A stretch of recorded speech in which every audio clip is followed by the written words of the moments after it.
Bismillahirrahmanirrahim. Assalamualaikum warahmatullahi wabarakatuh. Alhamdulillahi rabbil alamin. Wabihi nasta'in ala umuri dunya waddin. Sallallahu wasallam ala nabiyyina Muhammadin wa ala alihi wa sahbihi wa man sara ala nahjihi wa iqtafa bi atharihi wa da'a bi da'watihi wa istanna bi sunnatihi ila yaumiddin. Amma ba'du. Alhamdulillah, kita bersyukur kepada Allah Subhanahu wa taala. Pada pagi ini kita diberikan kesempatan, nikmat oleh Allah Subhanahu wa taala untuk kita meneruskan perbahasan kitab Mukhtasar Al-Bidayah wa Nihayah karangan Al-Imam Al-Mufassir Al-Muhaddith Abul Fida Ismail ibn Umar ibn Kathir Al-Qurashi Al-Dimashqi Al-Syafi'i rahimahullah. Baik. Jadi pada kelas sebelum ni kita bincangkan berkenaan dengan ayat Al-Quran yang dikemukakan oleh Imam Ibn Kathir rahimahullah. Kita dah sentuh berkenaan dengan sebahagian ayat yang menjelaskan kepada kita berkenaan dengan dakwah dan seruan Nabi Hud AS. Baik, sebelum kita masuk pada perbahasan Imam Ibn Kathir rahimahullah, baik, ini sebagai satu bentuk tambahan maklumat ataupun kita nak refresh baliklah pada perbahasan kita sebelum ini. Itulah berkenaan dengan kedudukan tempat ataupun kawasan yang disebutkan sebagai tempatan kaum Ad. Jadi kita tengok dekat dalam peta ini, peta yang disediakan oleh seorang sejarawan adalah Syekh Sami Ibn Abdullah Al-Maghluth dalam salah satu ensiklopedia beliau. Jadi beliau buat ringkasan lah berkenaan dengan tempat ataupun kawasan para Nabi diutuskan secara kita kata secara umumnya. Ini adalah berdasarkan khulasah ringkasan oleh ikhbariyun lah, oleh sejarawan, ahli sejarah Islam, yang mana ke-25 Rasul yang disebutkan di dalam Al-Quran memang disebutlah tempat di mana mereka diutuskan. Cuma tempat itu taklah kita kata taklah disebut secara spesifik. Maksudnya dia tak sebut secara spesifik.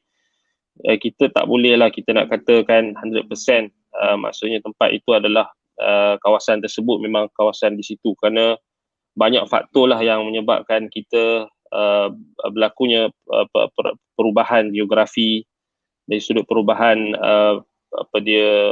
border kan, sempadan antara negara. Sebab itu ini yang dikemukakan oleh Syekh Maghluth dalam salah satu peta yang kita tengah bincang sekarang, Nabi Hud AS.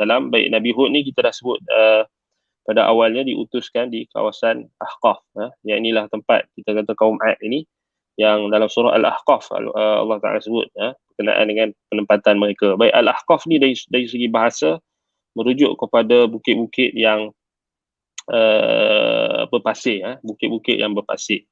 Dan kalau diteliti balik pendapat ikhbariyun, pendapat sejarawan Islam, maksudnya kaum Ad ini di kawasan Al-Ahqaf, iaitulah di kawasan Syarqul Yaman, iaitulah timur Yaman, dan berhampiran dengan Oman. Berhampiran Oman. Di kawasan ni lah, Ahqaf ni, Al-Ahqaf. So di antara Yaman dan juga Oman. Dan adalah beberapa penelitian dan juga kajian yang dilakukan oleh ahli geografi dan juga antropologi berkenaan dengan penemuan-penemuan yang boleh mereka kaitkan dengan kaum Ad, tetapi itu adalah satu perkara yang kita katakan masih dalam ruang lingkup kajian lah.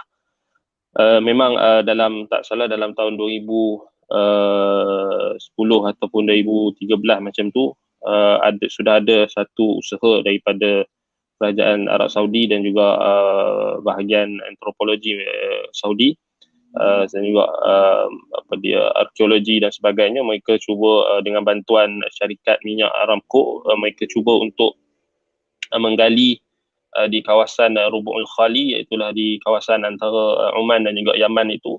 Dan mereka cuba gali nak tengok ada atau tak apa kesan peninggalan, maksudnya daripada kawasan Rubu'ul Khali, iaitulah kita kata kawasan yang kita boleh katakan macam the Lost Atlantis kan, Lost Atlantis versi Arab kan, yang cuba dikemukakan teori tersebut. Maksudnya adanya teori yang mengatakan kawasan penempatan kaum Ad itu bangunan-bangunannya masih ada, robohan bangunannya masih ada di bawah timbunan di gunung atau bukit-bukit pasir yang ada di Rubu'ul Khali, di kawasan di sinilah, di kawasan berkaitan dengan sempadan Saudi, Oman dan juga Yaman, di Ahqaf ni. Baik, tetapi percubaan ataupun usaha syarikat Aramco dan juga dibantu dengan apa kita kata ahli antropologi dan juga arkeologi di Saudi tidak berjaya menemui apa-apa penemuan. Dan kita kena faham sebenarnya nak mencari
baik, bismillah. Baik, kita putus tadi. Baik, jadi dalam tahun tak salah 2013 ataupun 2014 itu lebih kurang. Baik, sekejap. Kita share balik tadi.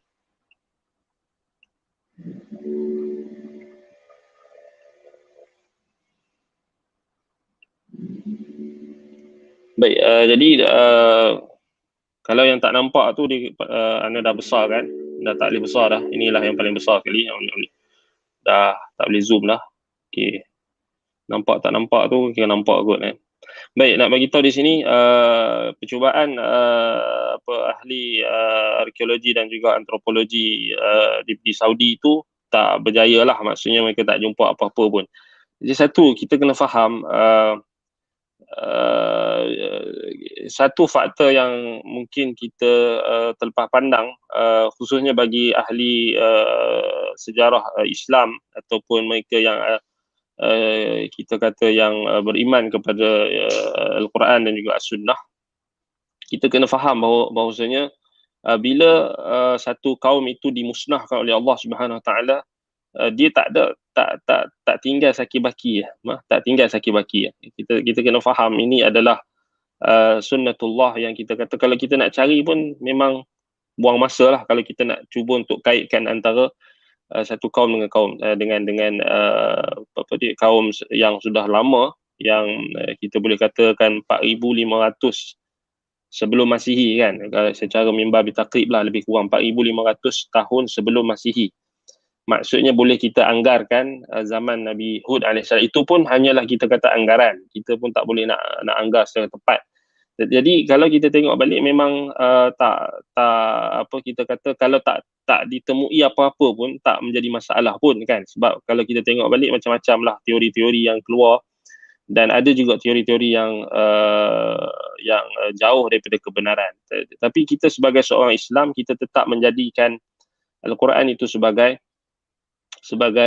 kompas utama, sebagai petunjuk utama yang kita wajib berpegang dan wajib beriman. Adapun penempatan ataupun kawasan spesifik tentang tempat-tempat ini memang kita serahkan kepada sejarawan, mereka yang apa dia ahli, mereka yang pakar dalam bidang dalam apa dia kita kata arkeologi dan juga antropologi ini, tapi kita mengharapkan di kalangan pakar-pakar tersebut mereka adalah orang yang masih beriman dan kepada ayat-ayat Al-Quran, dan mereka yang menjadikan Al-Quran dan Sunnah sebagai asas, dan kita harapkan itulah yang berlaku kan.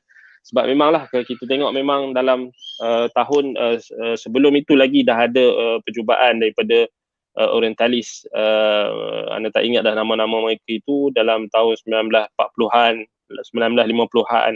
Memang dah ada usaha-usaha untuk mereka cari Lost Atlantis di Arab, di semenanjung tanah Arab. Mereka nak cari kaum Ad dan sebagainya. Tetapi memang ada penemuan-penemuan rangka dan sebagainya yang besar dan panjang, yang perkuburan. Memang itu adalah, kita tak nafikan ada perkuburan. Tetapi kalau kita nak kaitkan dengan zaman kaum Ad ataupun kaum Nabi Hud alaihi salam itu, perlulah kepada fakta yang lebih tepat lah, dan apa dalil yang lebih konkret. Wallahu ta'ala alam. Kalau kita nak bincang panjang ni memang dia akan larilah daripada tujuan utama kita nak bincang. Ini mimbab faedah tarikhiyah lah, faedah tarikhiyah. Baik, jadi ini penempatan kita kata apa tu, kita kata tempat diutuskan para nabi dan rasul, dan yang kita dah bincangkan sebelum ni, Nabi Nuh alaihi salam, iaitu di kawasan Iraq, kan. Demikian juga disebutkan Nabi Idris yang kita dah lepas, dan Nabi Adam alaihi salam diletakkan di kawasan Mekah Al-Mukarramah, dan ini yang paling antara tarjih daripada ulama. Maksudnya Adam alaihi salam meninggal di Mekah, dan itu kalau kita tengok balik, ini antara yang dipilih oleh Syekh Sami Abdullah Al-Maghluth, hafizahullah. Baik, yang beliau letakkan dalam peta ini. Baik, ala kulli hal kita nak bincang tentang Nabi Hud alaihi salam ini, kita tengok balik dalam apa yang dikemukakan oleh Al-Hafidh Ibn Katsir rahimahullah. Baik.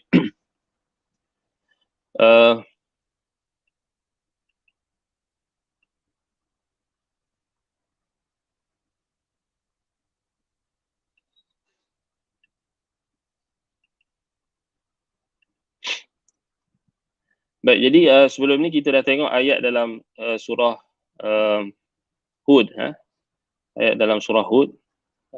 Kita nak tengok dalam ayat yang berikutnya. Baik, kita tengok terus pada apa yang Imam Ibn Katsir rahimahullah sentuh berkenaan dengan ayat-ayat yang disebutkan berkenaan dengan kisah kaum Ad dan Nabi Hud alaihi salam. Baik. Kata Al-Imam Ibn Katsir rahimahullah, wa qad jara dhikru 'ad fi surati Bara'ah wa Ibrahim wal Furqan wal Ankabut, wa fi surati Sad wa fi surati Qaf, wa la nadhkuru madmun al-qissata majmu'an min hadhihi siyaqat ma'a ma yudafu ila dhalika min al-akhbar. Baik. Boleh share balik tak screen share ni kitab admin?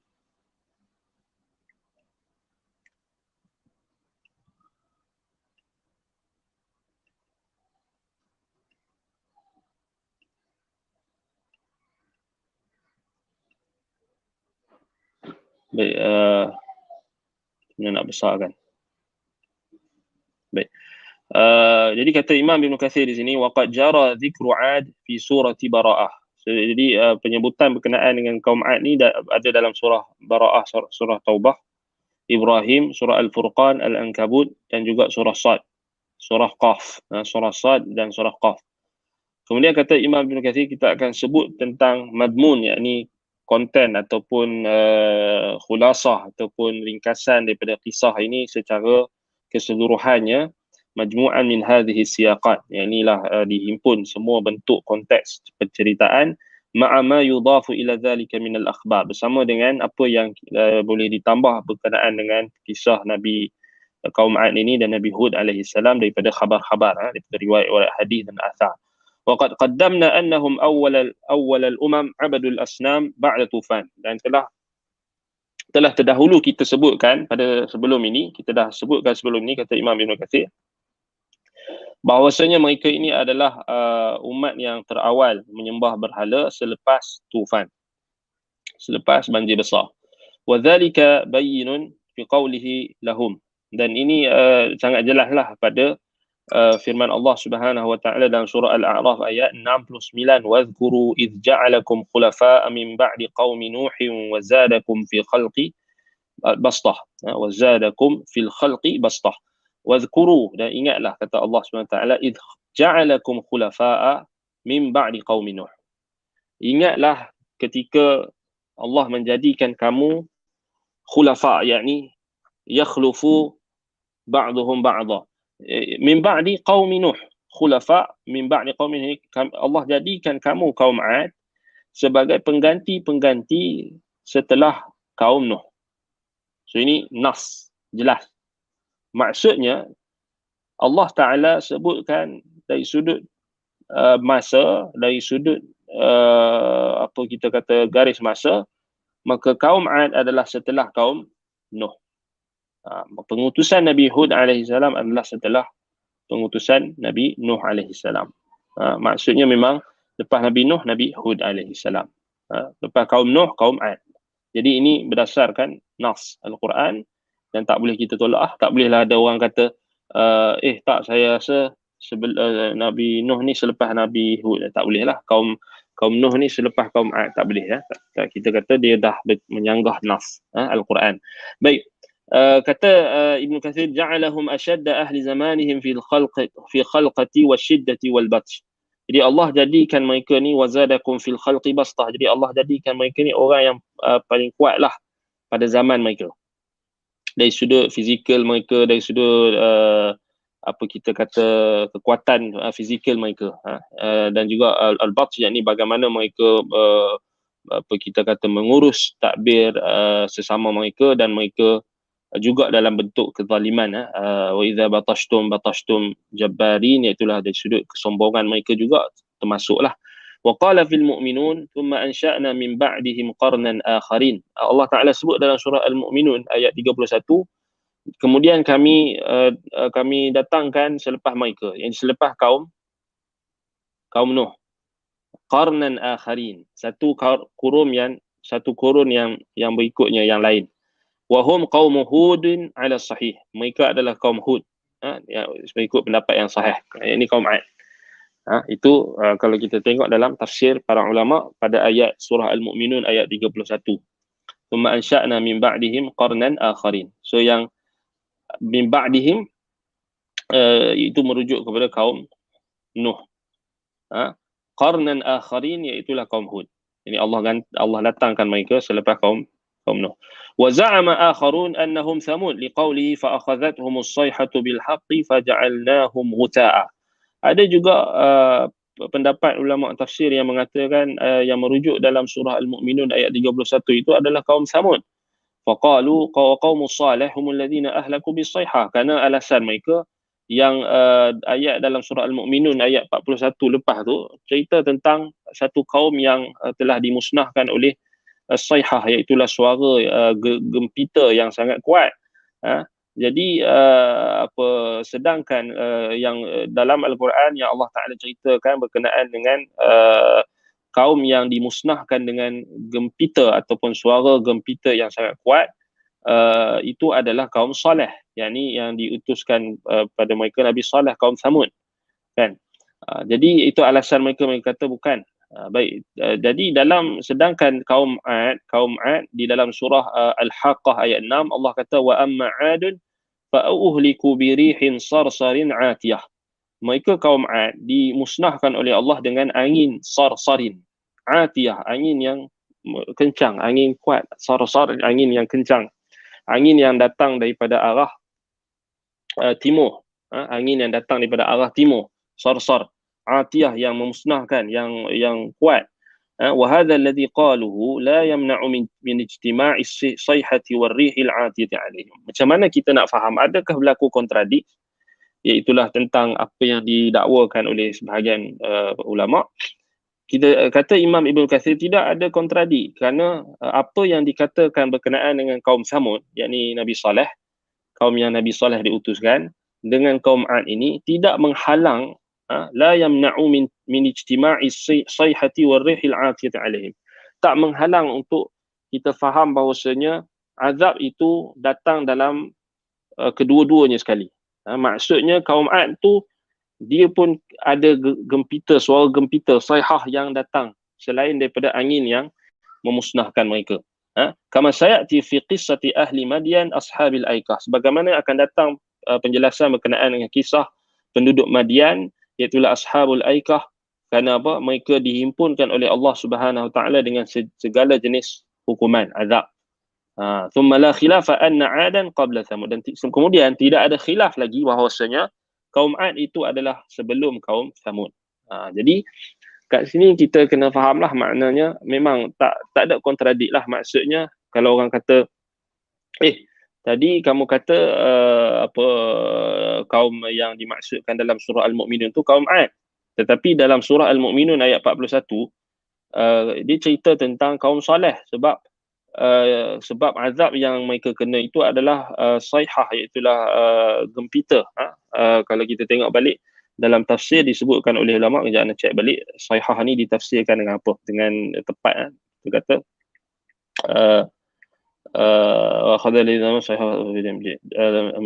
dalam surah Al-Mu'minun kan, fa akhadhahumus sayhatu bil haqq waja'alnahum ghutha'a. Baik, dalam tafsir Tabari disebutkan apa as-sayhah di sini,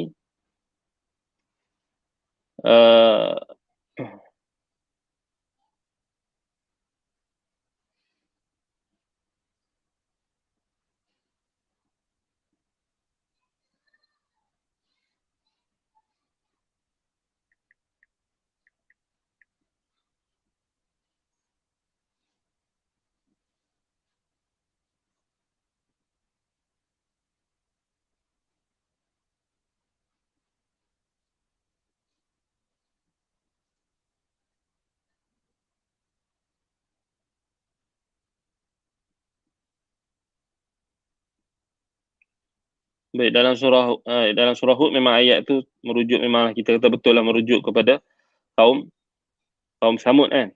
Kaum Samud ni kaum yang diutuskan Nabi Saleh alaihissalam. Tetapi adakah ada kontradik? Imam bin Katsir dah jawab tadi. Tak ada kan. Jadi sayhah ni kalau kita tengok balik dia adalah apa? Adalah suara yang dikatakan macam-macam lah tafsir. Ada yang kata suara Jibril, maksudnya jeritan Jibril. Ada yang kata suara angin itu sendiri. Tengok dalam surah Al-Hijr disebut fa akhadhathumus sayhatu musyriqin. Musyriqin maksudnya angin tu datang daripada arah timur. Yang ni dalam hadis sahih disebutkan oleh Nabi SAW. Nusirtu uhlikat Ad bid-dabur.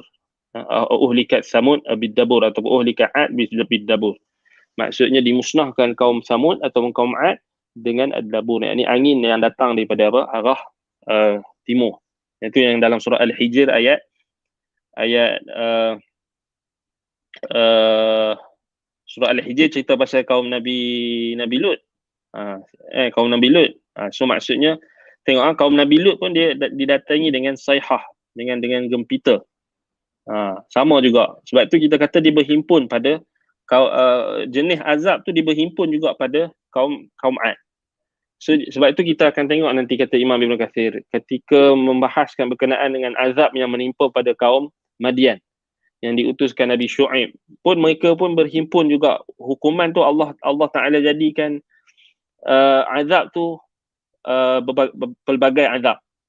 So satu kaum dimusnahkan dengan pelbagai azab. So dia tak jauh, maksudnya tak mustahil berlaku. Bahkan kerana dalam Quran sendiri Allah Ta'ala sebut pelbagai azab ini, maksudnya bukanlah satu azab, satu bentuk ataupun satu jenis azab saja yang kena pada satu kaum. Sebab itu jawapan dia mudahlah. Maksudnya kalau orang kata, bukankah dalam surah Al-Mu'minun ayat 41 yang kamu kata ayat 31 tu merujuk kepada kaum 'Ad, tapi sebenarnya dalam siap ataupun konteks ayat itu merujuk kepada kaum Saleh, kaum Samud. Kan? Jadi apakah ini kontradik? Kita jawab tak kontradik, sebab tak menghalang untuk berlakunya ijtima' sayhah dengan rih al-atiyah, iaitu gempita tadi, dengan kita kata dengan angin yang kuat. Dan itu saling melazimkan dan kita kata dia tak jauh. Sebab tu Ana nak check balik As-Sahihah ni, kita kita nak tengok tafsir ulama yang lebih tepat. Baik, dalam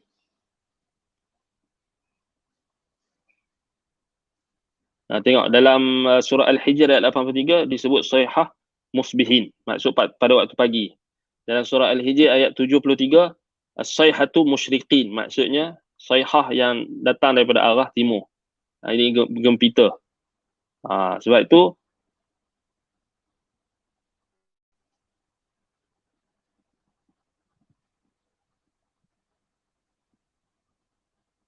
kita tengok dalam tafsir Al-Baghawi disebutkan apa? Sayhah صيحة وذلك أن جبريل عليه السلام صاح عليهم صيحة واحدة فحلقوا جميعا. So antara tafsir ulama salaf, sayhah ni adalah suara gempita, suara jeritan malaikat Jibril. Saya kata tadi, وذلك أن جبريل عليه السلام صاح عليهم صيحة واحدة فحلقوا جميعا. وأخذ الذين ظلموا صيحة ataupun وأخذ الذين ظلموا أي كفروا الصيحة فأصبحوا في ديارهم جاثمين. Saya nampak dia kata sini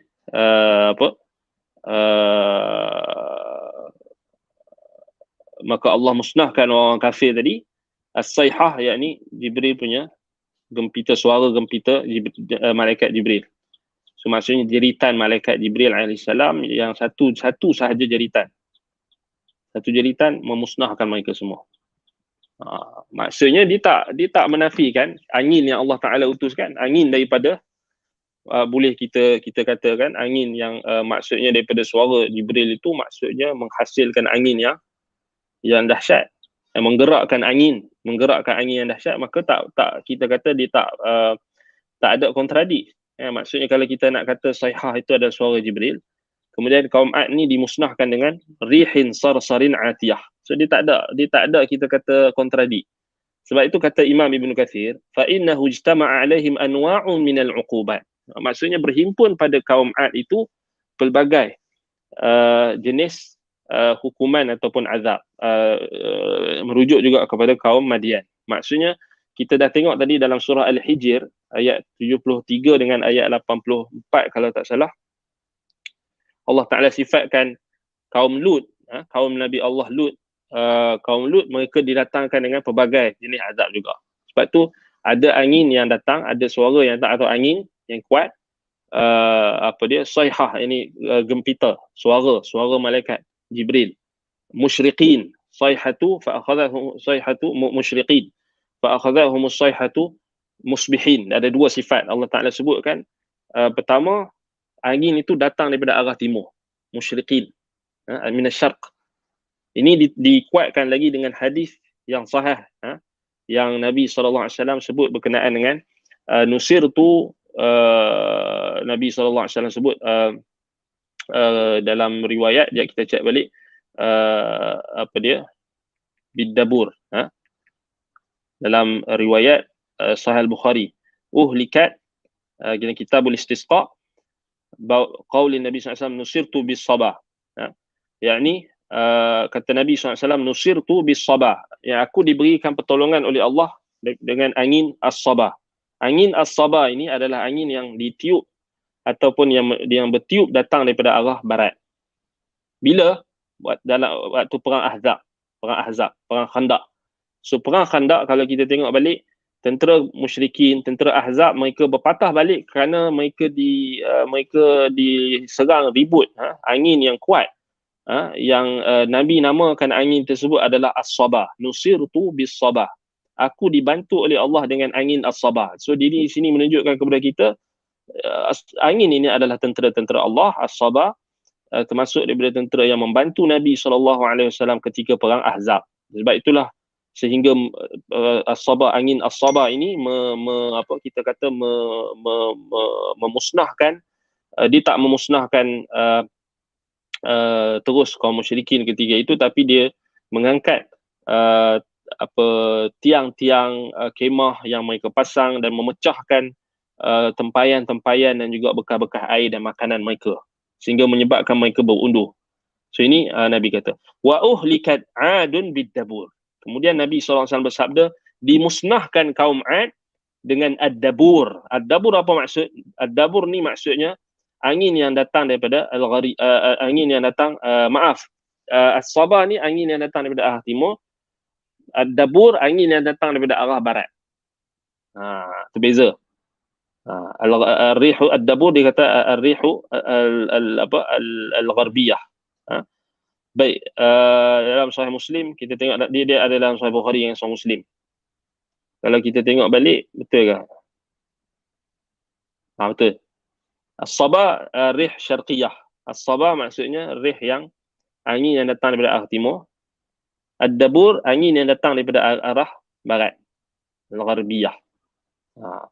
Baik, itu dalam Sahih Bukhari dan Sahih Muslim. So maksudnya di sini tak bercanggahlah. Apa kita nak faham di sini? Satu kaum itu dia boleh dimusnahkan, dia boleh dihukum oleh Allah SWT dengan pelbagai azab. Dia tak semestinya kena satu azab saja, dia boleh berhimpun padanya pelbagai azab. So ini yang kita kena perhatikanlah. Baik. Wa za'ama akharun annahum samud, ni kita dah sebut tadi. Thumma la khilafa anna 'adan qabla samud. Kemudian tidak ada khilaf bahawasanya kaum 'Ad itu adalah sebelum kaum Samud. Wal maqsudu anna 'adan kanu 'araban jufatan kafirin. متاتا متمردين في عبادة الأصنام فأرسل الله فيهم رجلا منهم يدعوهم إلى الله وإلى إفراده بالعبادة والإخلاص له فكذبوه وخالفوه وتنقصوه فأخذهم الله أخذ عزيز مقتدر. Baik, maksud di sini kisah kita ni, kita nak kata Imam Ibn Kathir yang menjadi tumpuan yang utama untuk kita tekankan dan kita ketengahkan ialah apa? Ini adalah kaum Arab. Kanu Araban, mereka adalah Arab. Kita sebut sebelum ni Arab yang asal ataupun Arab yang baidah, Arab yang telah pupus. Jufatan kafirin, mereka ni keras. Kafirin dan kafir. Utatan mutamarridin fi ibadatil asnam, mereka ni memberontak kepada Allah Subhanahu wa taala, iaitulah dengan menyembah berhala. Fa arsalallahu fihim rajulan minhum yad'uuhum ila Allah. Maka Allah mengutuskan kepada mereka, di kalangan mereka seorang lelaki yang datang daripada mereka sendiri. Nabi Hud AS untuk menyeru mereka kepada Allah.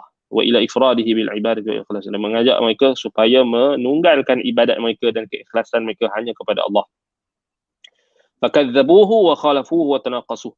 Mereka mendustakan Nabi Hud AS dari salahnya, dan mereka menyelisihinya, dan mereka mengurangkan kedudukan ataupun mereka meremehkan dan memperlekehkan orang-orang beriman yang bersama dengan Nabi Allah Hud alaihissalam. Fa akhadhahumullahu akhzan azizin muqtadi, maka Allah mengazab mereka dengan azab yang datang daripada Allah yang Maha Perkasa lagi Maha berkuasa.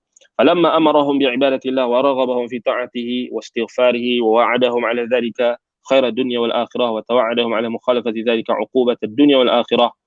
Bila Nabi Hud alaihi salam memerintahkan mereka supaya beribadat kepada Allah, menggalakkan mereka untuk mentaati perintah Allah, memberikan motivasi untuk mereka beristighfar, bertaubat, dan Nabi Hud alaihi salam memberikan jaminan dan janji yang baik kepada mereka akan memperolehi kebaikan di dunia dan di akhirat, dan memberi ancaman, amaran kepada mereka atas penyelisihan mereka itu, mereka akan mendapat hukuman di dunia dan juga di akhirat. Maka kata orang-orang kafir, qala al-mala'u alladhina kafaru min qaumihi inna lanaraka fi safahatin. Kata pemimpin di kalangan orang-orang kafir daripada kaum 'Ad, sesungguhnya kami melihat engkau wahai Nuh, wahai Hud, benar-benar berada di dalam kebodohan. Ai hadzal amru alladhi tad'una ilayhi safahun binisbati ila ma nahnu alayhi min ibadati hadhihi al-asnam allati yurtaja minha an-nasr wa rizqu. Baik. Wa ma'a hadha nazunnu annaka takdhibu fi da'waka anna Allah arsalak. Baik. Makna ayat dalam surah Al-A'raf ayat 66 tu maksudnya kaum musyrikin, pemimpin-pemimpin di kalangan kaum 'Ad ni, mereka kata urusan yang kamu serukan kepada kami ini adalah kebodohan. Bodohlah dari sudut kami, sebab dia bertentangan dengan apa yang kami pegang, bertentangan dengan apa yang kami berpegang di atasnya, ialah penyembahan berhala yang kami mengharapkan daripadanya kemenangan dan juga rezeki. Sebab kalau kita tengok balik, memang sebelum kaum Ad ini, sebelum mereka nak pergi perang dan pergi nak nak menawan musuh dan sebagainya, mereka akan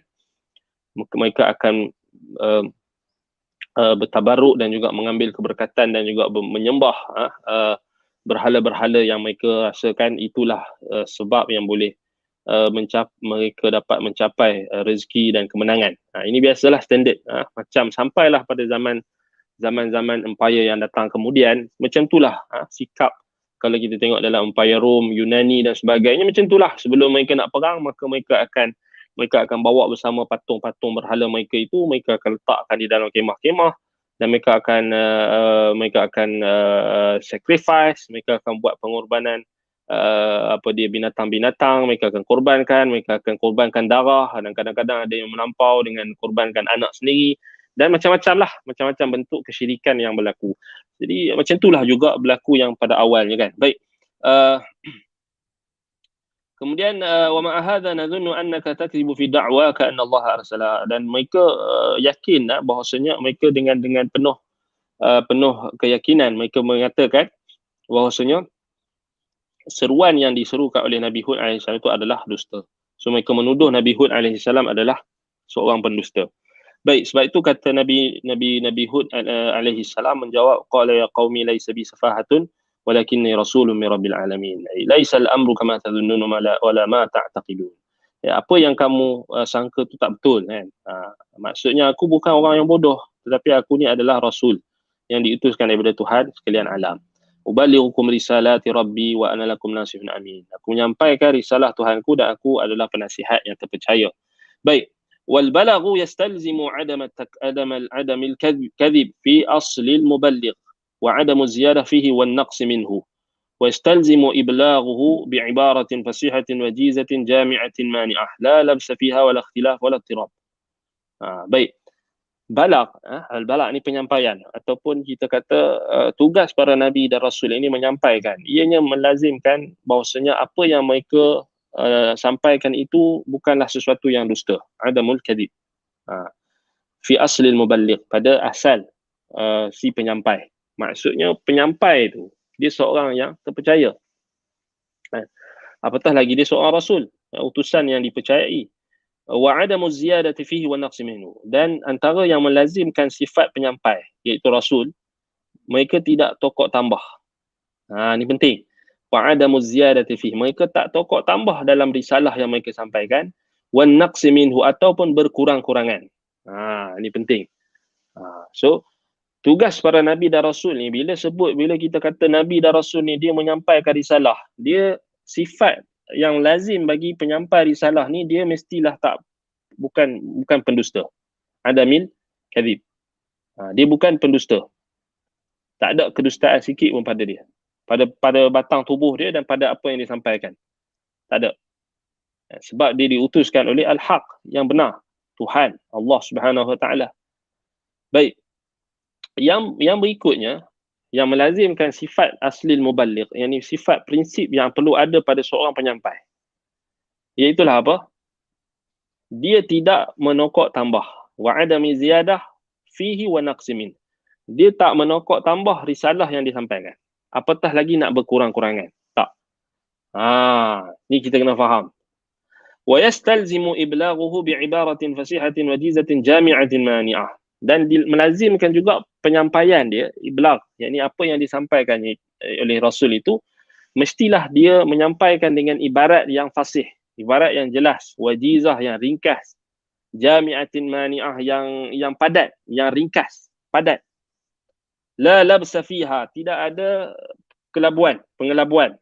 Tak ada pengelabuan. Wala ikhtilaf wala tirab. Tidak ada perselisihan, pecanggahan dan juga kontradik. Itirab ni kegoncangan ataupun apa dia kita kata kegoncangan dalam apa yang disampaikan. Tidak ada apa-apa yang kontradik, tak ada apa yang ikhtilaf, perselisihan yang disampaikan. Wa huwa ma'a hadzal balagh ala hadhihi sifah fi ghayati an-nushi liqaumihi wasyafaqati 'alaihim wal hirsi 'ala hidayatihim la yanbaghi minhum أو لا يبتغي منهم أجرا ولا يطلب منهم جعلا bal huwa mukhlisun lillahi azza wa jalla fi ad-da'wati ilayhi wan nushi li khalqihi la yatlubu ajrahu illa min alladhi arsalahu fa inna khairan wa la fi yadihi wa amru ilayhi wa lihadha qala. Dan sifat nabi dan rasul, dan khususnya kita bincangkan tentang Nabi Hud alaihi salam di sini. Bila disampaikan, penyampaian itu adalah dengan kemuncak kebenaran. Maksudnya apa yang disampaikan itu adalah dengan baik sekali. Sifat yang ghayatun nushi, kemurnian yang mencapai tahap yang kemuncak terhadap kaumnya, keikhlasannya, syafaqah, yakni rahmatnya, kasih sayangnya kepada mereka, simpatinya terhadap kaumnya, wal hirsi ala hidayatihim, bagaimana bersungguhnya para nabi dan rasul ini nak memberi hidayah kepada kaum mereka. Ini sifat nabi. Sebab itu Nabi Hud alaihissalam inilah sifatnya, dia bersungguh-sungguh nak bagi hidayah kepada kaumnya. La yabtaghi minhum ajran wa la yatlubu minhum ju'la. Dan Nabi Hud alaihissalam tak minta daripada seruannya itu, daripada mereka, upah atau ganjaran. Ju'la ini upah, tak mintakan timbal balas ataupun timbal balik. Bal huwa mukhlisun lillahi azza wa jalla fi da'wati ilaihi wa nusli khalqi. Bahkan dia mukhlisun lillah, ikhlas, murni niatnya, pelakuannya, ucapannya, tutur katanya, seruannya kepada Allah semata-mata azza wa jalla di dalam dakwahnya, seruannya kepadanya. Dan bagaimana dia memberi nasihat untuk makhluknya. La yatlubu ajrahu illa min alladhi arsalah. Dia tidak mencari ganjaran melainkan daripada Tuhan yang mengutuskannya. Kenapa? Kerana kebaikan dunia dan akhirat itu kesemuanya berada di kedua tangannya, tangan Allah Subhanahu wa taala, dan perintah Allah kepadanya. Sebab itulah kata Nabi Hud alaihi salam, ya qaumi la as'alukum alaihi ajra in ajriya illa 'ala alladhi fatarani afala ta'qilun. Wahai kaumku, aku tak minta daripada kamu semua atas dakwah seruanku ini upah, ganjaran, balasan. Dan sesungguhnya tidaklah ganjaran untukku melainkan datang daripada Tuhan yang menciptakan aku. Illa allazi fatarani illa allazi khalaqani afala ta'qilun. Maka apakah kalian tidak berfikir? Baik, tak menggunakan akal. Ay alakum aqlun tumayyizuna bihi wa tafhamuna anni ad'uukum ila al-haqqil mubin alladhi tajhadu bihi fitarukum allati khuliqtum 'alayha wa huwa dinul haqqi alladhi ba'atha Allahu bihi Nuhan wa ahlaka man khalafahu min al-khalq wa ha ana ad'uukum ilayhi wa la as'alukum ajran 'alayhi wa bal abtaghi dhalika 'inda Allahi malikid durri wan naf'i. Baik, sebab itulah kata Nabi Hud alaihi salam, apakah kamu tak berfikir, kamu tak menggunakan akal fikiran yang Allah Taala bagi untuk kamu bezakan antara hak dan batil, untuk kamu faham apa yang aku dakwah serukan kepada kamu, yakni kepada kebenaran yang nyata ini, yang kamu sendiri menyaksikan dengan fitrah kamu, yang Allah Taala telah ciptakan fitrah itu untuk kamu, iaitulah agama yang benar, tauhid, yang telah diutuskan. Tauhid itu diutuskan dengannya Nabi Nuh alaihi salam sebelum aku, dan Allah musnahkan orang yang menyelisihi Nabi Nuh, kaumnya. Dan ha ana ad'ukum ilaih, dan di sini aku sekarang ni menyeru seperti mana Nabi Nuh alaihi salam buat. Aku tak buat benda baru, aku tak buat kerja baru, aku buat kerja Nabi Nuh dulu. Itu maksud dia. Kamu ingat tak Nabi Nuh? Kamu ingat tak anak keturunan dia? Kamu ingat tak macam mana mereka boleh musnah dalam tufan? Itulah Nabi Hud ingatkan kepada mereka. Sebab itu Allah Ta'ala sebut dalam ayat yang sebelum kita baca ni, kamu dijadikan khulafa' min ba'di qaumi Nuh, iz ja'alakum khulafa' min ba'di qaumi Nuh wa zadakum fil khalqi bastah. Ingatlah ketika kami dah berikan kepada kamu, aku berikan kepada kamu, kata Allah kata kami berikan kepada kamu, kami jadikan kamu sebagai pengganti-pengganti setelah kaum Nuh. Kan? So sebab itu dia punya maknanya di sini, tengoklah antara uslub dakwah para nabi dan rasul, mereka akan mengingatkan kepada sejarah. Para nabi dan rasul mereka akan mengingatkan kaumnya akan sejarah umat terdahulu. Ini penting. So tengok Nabi Hud alaihi salam, dia ingatkan kepada mereka, ingatkan kepada kaum Ad, bahawasanya mereka bukan datang sebarangan, mereka adalah Allah jadikan khulafa, pengganti-pengganti setelah kaum Nuh. So ini satu bentuk sejarah. So ini fungsi macam kenapa kita kena belajar sejarah. supaya kita dapat mengambil iktibar. Dan mengambil iktibar daripada sejarah adalah manhaj para Nabi dan Rasul. Sebab itu jangan kita pelekehkan mengaji sejarah. Ada orang kata mengaji sejarah boring. Mengaji sejarah bosan. Tak. Mengaji sejarah adalah salah satu wasilah yang digunakan, ataupun kita kata mengambil iktibar daripada sejarah adalah perintah daripada Allah SWT dan wasilah yang digunakan oleh para Nabi dan Rasul dalam dakwah mereka. Nampak? Sebab itu Nabi Hud AS ingatkan kepada mereka, sejarah tak pernah berbohong. Sejarah tak pernah menipu. Macam ungkapan yang masyhur kan. Macam itu maksud dia. Nabi Nuh AS, dia bawa apa yang aku bawa. Aku ni hanyalah meneruskan legasi Nabi Nuh AS, menyeru kepada tauhid. Kamu nampak tak apa yang berlaku kepada kaum Nabi Nuh? Kamu nampak tak bagaimana Allah tenggelamkan mereka di dalam tufan, di dalam banjir yang besar, dan Allah selamatkan orang-orang beriman yang bersama dengan Nabi Nuh? Kamu tak yakin? Kamu tak percaya aku ni bawa macam mana Nabi Nuh bawa? Wa ha ana ad'ukum ilaih, kata Ibnu Katsir. Wa ha ana, sekarang ni aku ni sekarang ni ajak kepada kamu kepada apa yang diajak diseru oleh Nabi Nuh. Dan aku tak minta daripada kamu upah dan ganjaran. Hanyalah aku ambil daripada, aku hanya mencari dan menuntut upah aku ataupun ganjaran aku daripada pemilik kemudaratan dan manfaat, iaitulah Allah Subhanahu Wa Taala. Baik. Sebab itulah dalam surah Yasin ayat 21-22, mukmin Yasin, yakni mukmin Yasin ni apa dia kita kata apa dia yang Allah Taala kisahkan dalam surah Yasin, yakni orang-orang beriman, disebutkan dalam kitab-kitab tafsir, dikatakan mukmin Yasin ni adalah kaum Nabi Isa alaihi salam. Ada satu pendapat yang kata dia adalah kaum Nabi Isa, ada yang kata dia adalah kaum Nabi lain. Tapi ala kulli hal kita ambil lah, kita katakan mereka adalah pengikut Hawariyun, ataupun mereka adalah rasul-rasul yang diutuskan pada Bani Israel. Ada yang kata diutuskan sebelum itu. Ada yang kata mereka adalah pengikut Nabi Isa alaihi salam, ataupun rasul-rasul yang diutuskan maksud merujuk kepada Hawariyun, yang merupakan utusan Nabi Isa alaihi salam. Ittabi'u man la yas'alukum ajran wa hum muhtadun. Ikutlah orang yang tak minta kepada kamu upah, ganjaran, wahum muhtadun, dan mereka dalam keadaan lebih petunjuk. Wa ma liya la a'budu alladhi fatarani wa ilaihi turja'un. Taklah aku menyembah melainkan Tuhan yang menciptakan aku dan kepadanya lah aku akan dikembalikan. Maksudnya di sini ini satu kaedah ataupun satu cara untuk kita nak memilih ataupun kita nak mengikuti kebenaran adalah kita tengok pada seruan orang yang menyeru tu, adakah kepada tauhid, adakah kepada menyembah Allah semata-mata, menjauhi syirik, ataupun sebaliknya. Dan mereka adalah orang-orang yang mukhlisin, orang-orang yang ikhlas, yang mereka tak kenakan upah, ganjaran, mereka tak harapkan ganjaran daripada apa yang mereka serukan. Baik.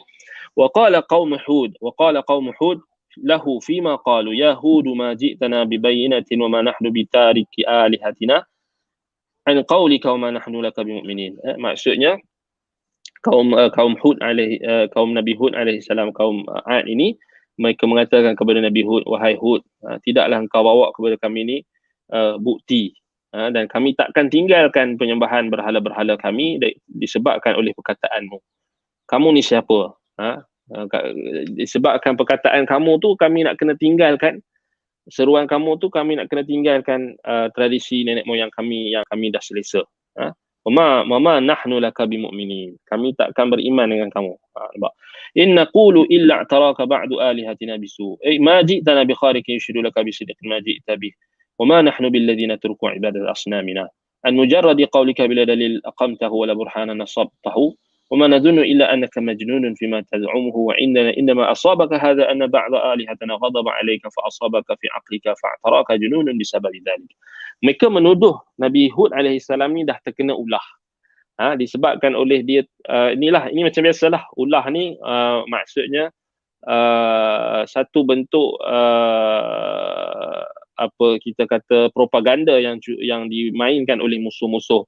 Untuk menjauhkan manusia daripada kebenaran, mereka akan buat propaganda. So, jadi propaganda kaum Ad ini kepada Nabi Hud alaihi salam dan orang-orang beriman, mereka tuduh Nabi Hud sekarang ni kena penyakit gila sebab telah menuduh berhala-berhala mereka sesat, berhala-berhala mereka tak beri manfaat dan mudarat. Maksudnya Nabi Hud berkata mereka telah terkena penyakit gila sebab menuduh nenek moyang mereka sesat, telah mengatakan berhala-berhala yang mereka agungkan itu adalah sesat, tak betul. Jadi macam itulah tabiatnya. Tabiat orang yang ahli batil ni, dia akan marahlah kalau kebatilannya disingkap. Maka dia akan tuduhlah, dia akan buat tuduhan, dia akan kata, tengok ni pemecah belah kan, tengok ni gila, tengok ni dah kena ulah lah ni. Sebab kutuk ulama kita. Dia kata kutuk ulama kita, dia kata kena ulah. Macam-macam dia berkata kan. Padahal kita tak kata kutuk pun ulama, kita kata benda yang betul, benda yang tak betul kita kata tak betul. Kan? Tadi dia pun terasa. Jadi bila dia pun terasa macam itulah. Macam itulah perangai dia. Sama macam kaum Ad. Mereka akan tuduh balik, mereka akan buat propaganda, mereka akan kata kita pula sesat. Mereka akan kata Nabi Hud AS sesat. Dan mereka memang katakan Nabi Hud AS gila. Sebab itu mereka kata inna qulu illa taraka ba'du alihatina bisu' qala inni ushhidullah wa ashhadu anni bari'u mimma tusyrikun min dunihi fakiduni jami'an thumma la tunzirun. Baik. Wa hadha, kata Imam Ibn Kathir rahimahullah, wa hadha tahadda minhu lahum wa tabarra'u min alihatihim wa tanaqasu minhu laha. Baik, ini adalah salah satu bentuk ancaman ataupun bentuk tahaddi, cabaran Nabi Hud alaihi salam kepada mereka. Bahawasanya panggillah semua orang-orang kamu, wahai kaum Ad, wahai pemimpin-pemimpin kamu, lalu berhimpunlah kamu semua, kemudian buatlah tipu daya kamu, fakiduni jami'an, tipu daya kamu semua, buatlah kamu nak rancang apa sekalipun kat atas aku, berpakatlah kamu, thumma la tunzirun, dan jangan lagi menangguh-nangguhkan apa tipu daya yang kamu nak buat kat atas aku. So sebab tu kata Imam Ibn Kathir di sini, ini satu bentuk cabaran. Bayanu annaha la tanfa'u syai'an wa la tadur. Dan penjelasan bahawasanya tak akan memberi manfaat sedikit pun dan tak akan memberi mudarat sedikit pun apa yang mereka usahakan. Wa innaha jamadun hukmuha hukmuhu wa fi'luha fi'luhu. Kerana sesungguhnya apa yang menjadi nasib untung, nasib baik atau buruk itu, semuanya hukum itu kembali kepada Allah Subhanahu Wa Taala dan balik pada perbuatan Allah Subhanahu Wa Taala. Allah Taala yang menentukan kebaikan dan keburukan, Allah yang memberikan kemudaratan dan juga manfaat. Baik, fa in kana kama taz'umuna amin annaha tansuru wa tanfa'u wa tadur fiha faha ana bari'un minha la anun laha fakiduni thumma la tanzirun. So maksudnya Nabi Hud AS kata, kalau kamu rasa, kamu yakin berhala-berhala kamu tu dapat bagi manfaat dan mudarat, boleh menimbulkan kemudaratan kepada aku, boleh disebabkan aku ni, kamu tuduh aku macam-macam, maka berhala kamu itu akan menimpakan aku kemudaratan dan sebagainya, maka silakanlah. Silakanlah. Di sini aku ada kat sini. Faha ana bari'un minha. Aku berlepas diri daripada segala berhala-berhala kamu tu, kesyirikan yang kamu buat. Fakiduni thumma la tunzirun. Sekarang ni kamu buatlah tipu daya kamu tu, tak payah tangguh-tangguh lagi, pakat-pakatlah kamu datang nak serang aku ke, aku tak kisah. Antum wa hiya jami'an jami'i ma yumkinukum an tasilu ilaihi wa taqdiru alaihi wa la tuakhiruni sa'atan wahida wa la tarfat 'ain fa inni la ubali bikum wa la ufakkiru fikum wa la anzur ilaikum. Subhanallah. Buatlah, aku tak peduli. Fala ubali, fa inni la ubali, kata Ibn Kathir. Maksudnya fa inni la ubali bikum. Aku tak peduli dengan apa yang kamu kata. So ini sikap pendakwah, sikap Rasul, sikap Nabi-Nabi dan Rasul. Mereka tak pernah pedulikan apa orang nak kata. Yang penting mereka sampaikan risalah. So ni satu bentuk apa? Bentuk kita kata bentuk bantuan Allah Subhanahu Wa Taala kepada para hamba-Nya. Masalah kita hari ini, bila kita ni, kadang-kadang kita ni bila nak cakap kan, bila kita dah dalam mengajar ke apa, banyakkan kita dia akan letak dulu apa orang kata dulu. Dia tak letakkan apa yang Allah kata dulu. Allah kata dulu, Rasul kata, baru yang kemudian tu dia lebih pada takut apa orang kata. Bukan. Dalam dakwah, pertama sekali kita kena hilangkan dulu apa orang kata tu. Sebab kita bukan nak tengok apa orang kata. Kalau apa orang kata memang tak jadi kerja lah. Orang ni kata macam ni, orang ni kata macam tu, orang tu kata macam ni, orang ni kata macam tu. Ridha nas ghayatun la tudra, kata Imam Asy-Syafi'i rahimahullah. Ridha manusia ni, kita nak cari keridaan manusia ni adalah satu ghayatun la tudra. Satu matlamat yang tak mungkin dicapai. Sebab kita nak kena jaga hati semua orang. Nak cari redha semua orang memang tak boleh. Antara kita ni mengaji, nak murid kita yang mengaji dengan kita pun kita tak boleh nak puaskan hati dia. Dah belajar lama-lama pun masih lagi tak faham. Dia masih lagi tak boleh apa daripada guru dia yang belajar lama tu pun kadang-kadang dia tak puas hati lagi. Dia tak puas hati kan. Macam-macam alasan, macam-macam. Sebab tu kalau guru tu terlampau ikut anak murid dia nak apa semua dia bagi semua apa benda yang ustaz kena tak payahlah cerita pasal ni, ustaz kena cerita pasal ni, nak kena ikut semua. Habis tak jadi kerja, tak payah dakwah kan kita kata kan. Duduk tanya nak dengar pasal apa, nak dengar pasal benda seronok-seronok, okey boleh. Benda tak seronok ni tak mau dengar, tak apa, saya tak mau cerita. Tak boleh. Itu bukan sifat para nabi dan rasul. Sifat para nabi dan rasul, mereka tak peduli apa yang orang kata. Maksudnya apa yang orang kata tu, kalau hanya semata-mata orang kata dalam nak berhadapan dengan kebenaran, dalam nak menyanggah kebenaran, maka buat apa kita nak ambil peduli? Sebab tu kata Imam Ibn Kathir, fa inni la ubali bikum wala ufakkiru fikum wala anzur ilaikum. Aku tak pernah fikir apa yang kamu cakap. Kamu nak kata aku bodoh, kamu nak kata aku sesat, kamu nak kata aku pemecah belah ke, kamu nak kata aku tak, yang penting aku sampaikan kebenaran. Yang tu sebenarnya sikap yang perlu ada pada kita, pada para pendakwah. Maksudnya dia tak payah fikir kan orang nak kata apa, dia sampaikan. Dia sampaikan lah. Kan? Inni tawakkaltu ala Allah Rabbi wa Rabbikum ma min dabbatin illa huwa akhidhun binasiyatiha inna Rabbi ala siratin mustaqim. Sesungguhnya aku bertawakal kepada Allah, Tuhanku dan Tuhan kamu. Ma min dabbatin illa huwa akhidhun binasiyatiha. Tidak ada binatang, tidak ada makhluk yang melata di atas muka bumi ini melainkan dia yang memegang ubun-ubunnya. Semuanya di tangan Allah. Maksud dia yang memegang ubun-ubunnya, maksudnya semuanya biadaihi. Semuanya di dalam genggaman tangan Allah. Inna Rabbi ala siratin mustaqim. Semuanya Tuhanku berada di atas jalan lurus.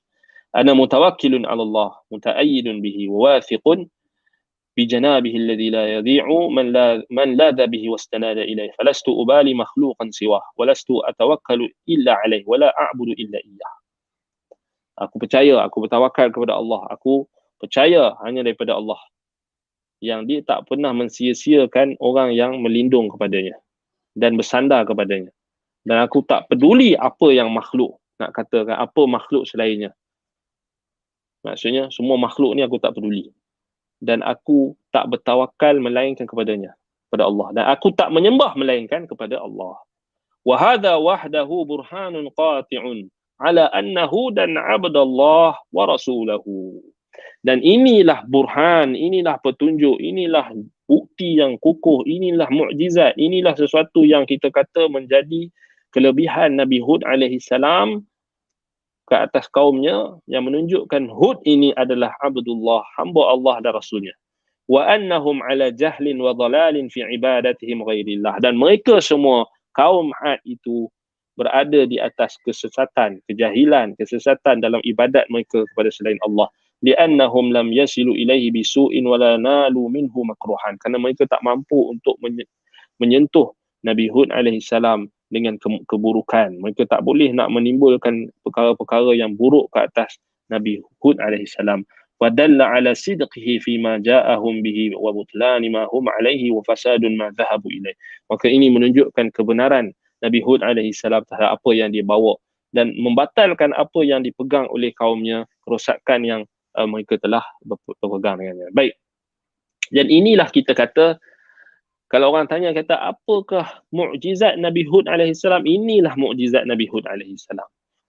So mukjizat ni dia tak semesti kena ada barang ataupun dia kena ada something yang dia boleh ubah khawarikul adah, tak semestinya. Jadi mukjizat dari sudut pembahasan ulama-ulama salaf, pembahasan ulama-ulama mutaakhirin, ulama-ulama yang terkemudian, ulama yang terdahulu dan sekarang, mereka lebih umum bila membahaskan tentang mukjizat ni, mereka masukkan mukjizat ni dalam kategori dalail, tanda-tanda kenabian yang menunjukkan kebenaran Rasul itu. Dan tak semestinya kena ada bentuk tahaddi yang berbentuk fizikal dan sebagainya. Tahaddi juga boleh berbentuk, tahaddi maksudnya, mukjizat ni dia akan disertai dengan apa? Satu, apa tu kita kata, ancaman ataupun satu bentuk cabaran, satu bentuk cabaran. So di sini Nabi Hud AS ada cabaran, dicabar kaum dia supaya apa? Semua sepakat untuk menimbulkan kemudaratan pada dia. Pakat-pakatlah buat benda yang mereka nak buat. Berhimpunlah, buatlah apa yang kamu nak buat, tipu daya dan sebagainya, silakan, aku tak takut. So ini antara kekuatan para Nabi dan Rasul. So ini juga adalah kelebihan Nabi Hud AS. Dan ada pada Nabi-Nabi yang lain yang kita akan tengok nanti. Nabi kita Muhammad SAW juga ada benda yang sama. Baik, kalau kita tengok balik di sini, وهذا دليل بعينه قد استدل به نوح عليه السلام قبله في قوله. Dalil yang samalah, bukti yang sama ini jugalah yang dijadikan dalil istidlal oleh Nabi Nuh alaihi salam sebelumnya. Ada firman Allah Subhanahu wa taala dalam surah Yunus ayat 71, ya qaumi in kana kabura alaikum maqami wa tadhkiri bi ayati Allahi fa 'ala Allahi tawakkaltu فأجمعوا أمركم وشركاءكم ثم لم يكن أمركم عليكم غمة ثم اقضوا إلي ولا تنذرون. Sama juga macam Nabi Nuh AS, sama juga. Wahai kaumku, kalau kamu rasa berat dengan apa yang aku dah sampaikan, peringatan aku tentang ayat-ayat Allah, bukti-bukti yang aku datangkan kepada kamu, maka aku bertawakal kepada Allah. Maka himpunkanlah urusan kamu, tipu daya kamu dan sekutu-sekutu kamu tu, kemudian buatlah apa kamu nak buat, tak ada lagi apa yang kamu kena ragu-ragu. Uqdu ilayya thumma qdu ilayya wa la tunzirun. Kemudian tetapkanlah keputusan kamu tu, dan tak payah lagi bertangguh-tangguh, tak perlu lagi bertangguh-tangguh. Baik. Wa hakadha qala al-Khalil alaihi salam. Demikianlah juga Nabi Ibrahim alaihi salam. Ada juga cabaran ini dalam surah Al-An'am ayat 80 hingga 83. Allah kata, wala akhafu ma tusyrikuna bihi illa an yasha'a rabbi syai'a wasi'a rabbi kulla syai'in ilma afala tatadhakkarun. Aku tak takut sikit pun daripada terhadap apa yang kamu sekutukan, kecuali aku hanya takut apa yang dikehendaki oleh Tuhanku saja. Wasi'a rabbi kulla syai'in ilma. Tuhanku ni dia ilmunya meliputi segala sesuatu. Afala tatadhakkarun. Baik. Wa kaifa akhafu ma asyrakum la takhafuna annakum asyraktum billahi ma lam yunzil bihi alaykum sultana fa ayyul fariqaini ahaqqu bil amni in kuntum ta'lamun. Alladhina amanu wa lam yalbisu imanahum bidhulmin ulaika lahumul amnu wa hum muhtadun. Tilka hujjatuna atainaha Ibrahim ala qaumihi narfa'u darajatin man nasha'u inna rabbaka hakimun alim. So dalam surah Al-An'am ayat 83 tu kita boleh tengoklah terjemahan dia. Menunjukkan kepada kita hujah yang Allah Ta'ala beri kepada Nabi Ibrahim AS, antaranya dia dapat mencabar kaumnya untuk mendatangkan apa-apa saja kemudaratan yang mereka iktikadkan, yang mereka yakin. Sebab mereka, kita kena faham, orang musyrikin dia ada kepercayaan dan ada keyakinan siapa sahaja yang menyanggah amalan tradisi nenek moyang mereka ni akan kena ulah, akan kena laknat, akan kena musibah dan sebagainya. Macam orang kata, ni depa ni duk kata dekat kita punya tradisi nenek moyang, ni orang ni akan kena ulah, akan kena gini, akan kalau macam orang Melayu dulu dia kata kalau sanggah sultan akan kena daulat sultan. Macam itulah kita kata, kan. Kita ahli sunnah, kita tak kata kita ni kena sembah sultan, kan. Kita tak kata kita kena taat membabi buta pada sultan ataupun pemerintah. Kita taat itu bersyarat, kita taat kerana mereka taatkan kepada Allah. Kita taat pada perkara ma'ruf yang mereka perintahkan. Kita tak memberontak kepada mereka, kita mendoakan kebaikan untuk mereka, ya. Tapi kalau mereka melakukan kemungkaran, kita tak ikut, kita tak boleh taat pada perkara yang mungkar. Kita tak boleh ikut perkara yang mungkar yang mereka lakukan. Dan tak sampai juga kita menyembah mereka ataupun mengangkat mereka, mengagung-agungkan mereka melampaui batas. Maksudnya mereka adalah manusia. Kita bagikan hak mereka yang telah Allah letakkan, hak untuk mereka dihormati, untuk mereka ditolong, untuk mereka dibantu, didoakan dengan kebaikan. Tetapi orang dulu-dulu dia sampai tahap tu buat peribahasa apa, raja adil, raja disembah, raja apa, raja zalim, raja disanggah. So disampai tu kan, maksudnya sampai disembah tu apa je, kita tak diperintahkan untuk menyembah sultan, kita tak diperintahkan untuk mengagung-agungkan pemerintah tu sampai tahap kita mengangkat, mendewa-dewakan mereka. Tidak. Sebab itu kita katakan kita kena fahamlah maksudnya apa dia, apa yang diperintahkan kepada kita adalah apa, untuk meletakkan sesuatu pada tempatnya. Yang ini berlaku adil, bukan kita melampaui batas. Sebab itu kalau kita tengok balik, inilah yang kita kena faham kan. Baik, maksudnya daripada apa yang kita bincangkan tadi. Baik, wa qala al mala'u min qaumihi alladhina kafaru wa kadzabu bi liqa'il akhirah wa atrafnahum fil hayati dunya ma hadha illa basharun mithlukum ya'kulu mimma ta'kuluna minhu wa yashrabuna mimma tashrabun wa la in ata'tum basharan mithlakum innakum idzan la khasirun. Baik, kemudian syubhat yang berikutnya yang didatangkan oleh kaum 'Ad untuk mereka menolak seruan Nabi Allah Hud alaihi salam adalah mereka mengatakan Nabi Hud alaihi salam adalah orang biasa, manusia biasa. Nampak?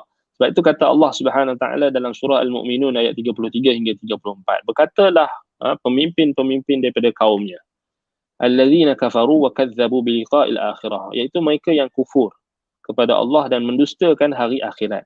Wa atrafnahum fil hayatid dunya. Apa maksud atrafnahum fil hayatid dunya? Kami berikan kemewahan, kelebihan kepada mereka dalam kehidupan di dunia.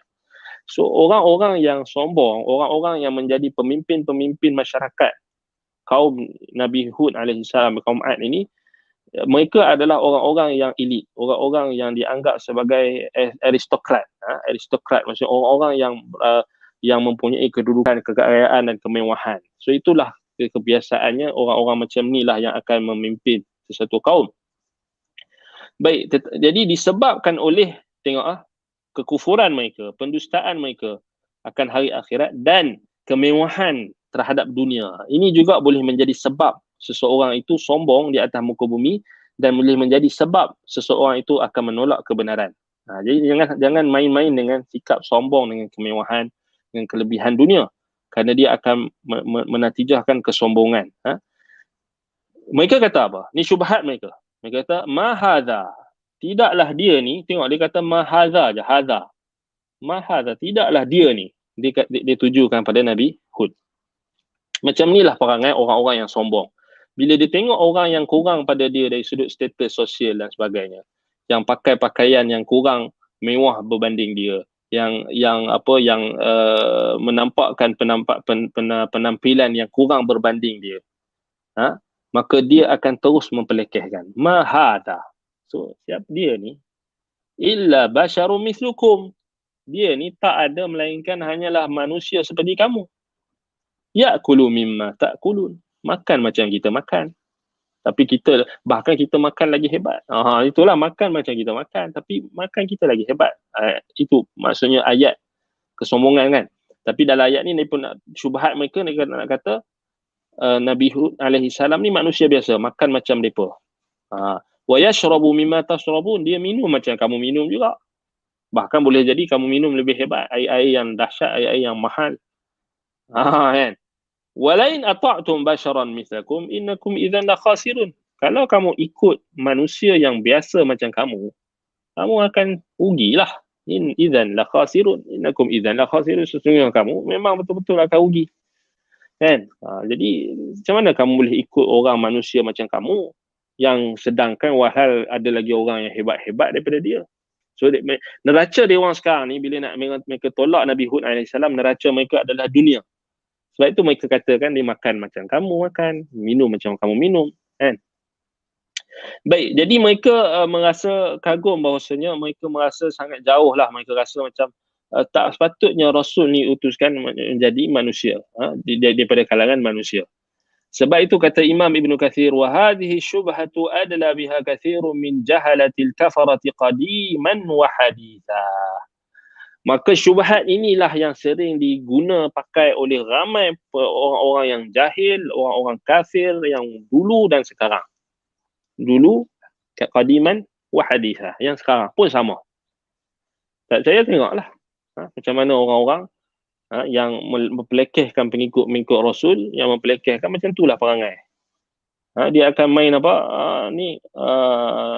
ada yang main sampai tahap yang ada anda pernah cerita kan macam mana anda balik awal-awal balik Madinah dulu, dimasukkan dalam satu grup asatizah ni, grup ustaz-ustaz kat Malaysia ni lah, macam-macam jenis ustaz ada. Ada yang bagus, ada yang macam-macam perangai lah. Ustaz-ustaz pun macam-macam perangai juga. Bila bergaduh satu isu, ada satu waktu tu yang menyebabkan ana leave group tersebut, bergaduh dalam satu isu, orang bawa hujah Al-Quran dan Sunnah, bawa kitab apa semua. Ada satu geng ustaz ni, dia bawa hujah, dia kata ustaz yang bawa hujah benar tu pakai kereta kecil, pakai kereta kancil. Ustaz yang hebat ni dia kata, ni pakai Velfire. Yelah sebab dia kerja kerajaan kan, kerja jabatan tu jabatan ni memanglah dia boleh lah, tapi hutang juga lah kan. Tapi dia main sentimen apa? Kebendaan. Kawan tu, ustaz yang bawa bukti tu, dia bawa kitab, dia bawa dalil. Tiba-tiba dia dipelekehkan dengan sebab dia bawa kereta kecil, kereta kancil. Apa kena mengena kereta kancil dengan kebenaran yang dia bawa? Kemudian dia berbangga, dia kata ustaz yang itu bawa kereta Velfire, bawa kereta besar. Alphard lah apa benda. Jadi nampak tak? Perangai itu sama. Jahalatul min jahalatin al-kafarah qadiman hadithan, kata Imam Ibn Kathir. Perangai itu perangai macam jahat. Perangai kita kata perangai sombong dengan pangkat kedudukan. Sebab tu kalau sekarang ni masih lagi ada, memang kita kata memang rugilah. Memang sangat rugi. Dan orang-orang yang sombong dengan dunia ni memang dia ada kebarangkalian tinggi. Memang inilah yang akan menjerumuskan dia kepada kekufuran. Iaitulah sehingga dia menolak kebenaran. Ini kita takut ni. Dia ingat sikit-sikit kan, dia ingat kecil benda ni. Lama-lama dia akan menentang terus kebenaran dan ahlinya. Disebabkan oleh kesombongan. Dan ingat sabda Nabi SAW, la yadkhulul jannata man kana fi qalbihi mithqala dzarratin min kibrin. Tidak akan masuk syurga bagi orang yang ada di dalam hatinya walau sebesar zarrah perasaan sombong. Ni kita takut ni. Kita sombong sikit pun berat tu. Apatah lagi kalau sombong sampai tahap menolak kebenaran dan meremehkan manusia, itulah sombong yang hakiki. Nanti kita kata sangat bahaya. Baik. Akana linnasi ajaban an auhayna. Sebagaimana firman Allah Ta'ala, kata Imam Ibn Kathir dalam surah Yunus ayat 2, akana linnasi ajaban an auhayna ila rajulin minhum an anzirin nas. Manusia ni dia akan rasa takjub, dia akan rasa kagum, takjub, dia akan rasa pelik bila kami wahyukan kepada lelaki di kalangan mereka, seorang lelaki di kalangan mereka yang akan memberi peringatan kepada manusia. So ini memang tabiat dia. Memang tabiat dia. Kalau ada orang itu dia dia datang daripada kalangan mereka juga, bila mereka tak mau ikut kebenaran tu, mereka akan main sentimen. Alah dia ni dulu budak ni hingus dia, budak berhingus dia ni kan. Alah dia ni gini-gini. Sedangkan budak tu dia dah tak berhingus macam kamu katakan. Dulu memanglah dah dia kecil, memanglah dia berhingus. Dah nama pun budak kecil kan. Jadi bila dia dah besar, dia sampaikan kebenaran tapi still dipelekehkan. Alah budak ni dulu aku tolong dia ni gini-gini, nampak perangai macam perangai orang-orang kafir, perangai orang-orang sombong, perangai macam perangai Fir'aun. Kan Fir'aun kan dia ungkit dekat Nabi Musa, aku yang bela kau dulu. Kau tak ingat ke aku bela kau? Aku dah buat apa yang aku buat, kau ni orang yang kafir. Dia tuduh Nabi Musa pula kufur nikmat. Macam itulah perangai Fir'aun, perangai orang-orang yang sombong.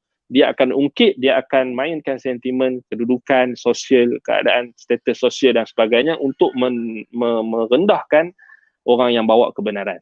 Nampak? Macam itulah perangai yang kita kena jauhilah. Jadi kita nak sebut apa, memang ada sebahagian orang agama pun perangai macam tu. Bila dia dapat jawatan tu, dia rasa seronok dengan jawatan itu dan dia tak fikirkan tentang tanggungjawab dia. Dia dapat jawatan. Ini sebenarnya bukan perangai orang agamanya. Orang-orang kita, khususnya orang Melayu ni, kita nampaklah ada maksudnya ada sebahagian orang bila dia dah dapat jawatan, dia berbangga dengan jawatan itu, jawatan tinggi dan sebagainya. Dia rasa jawatan tu sebagai macam ghanimah, satu apa dia harta, satu kelebihan yang boleh dia menganggap dirinya lebih berbanding orang lain, kemudian disalahgunakan jawatan dan pangkat pengaruh tu, dan dia tak ingat dah sebenarnya jawatan itu adalah tanggungjawab. Macam itulah juga kalau kita tengok orang-orang yang ada jawatan dalam bidang-bidang agama ni, dia jangan tengok bahawasanya jawatan itu adalah kelebihan, bahkan jawatan tu adalah tanggungjawab. Dia ada kelebihan dari satu sudut, tetapi kelebihan itu sebenarnya adalah untuk dia bertanggungjawab di hadapan Allah Ta'ala untuk melaksanakan amanah yang terpikul di bahu dia. Baik, sebab itu kenapa kita tengok ulama-ulama salaf terdahulu, mereka tak mau ambil jawatan ni. Kalau boleh mereka elakkan diri daripada jawatan. Sufyan Ats-Tsauri rahimahullah lari daripada Baghdad ke Yaman semata-mata nak lari daripada jawatan yang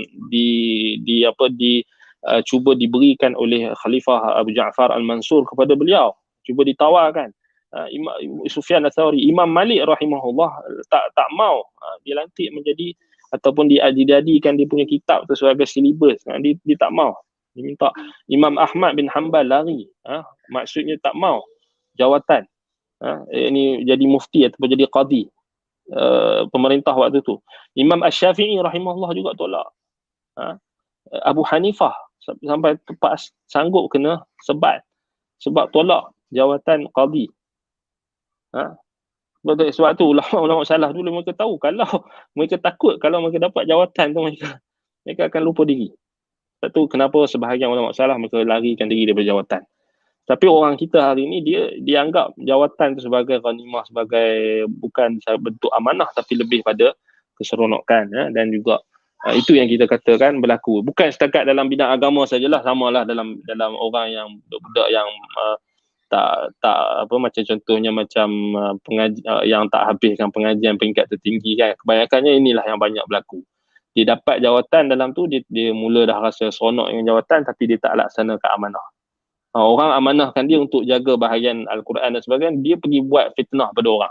Contoh kan, dah dapat jawatan, patutnya guna jawatan tu untuk buat benda yang betul, bukannya dia mengekang dan menolak orang-orang yang menentang kebatilan kan.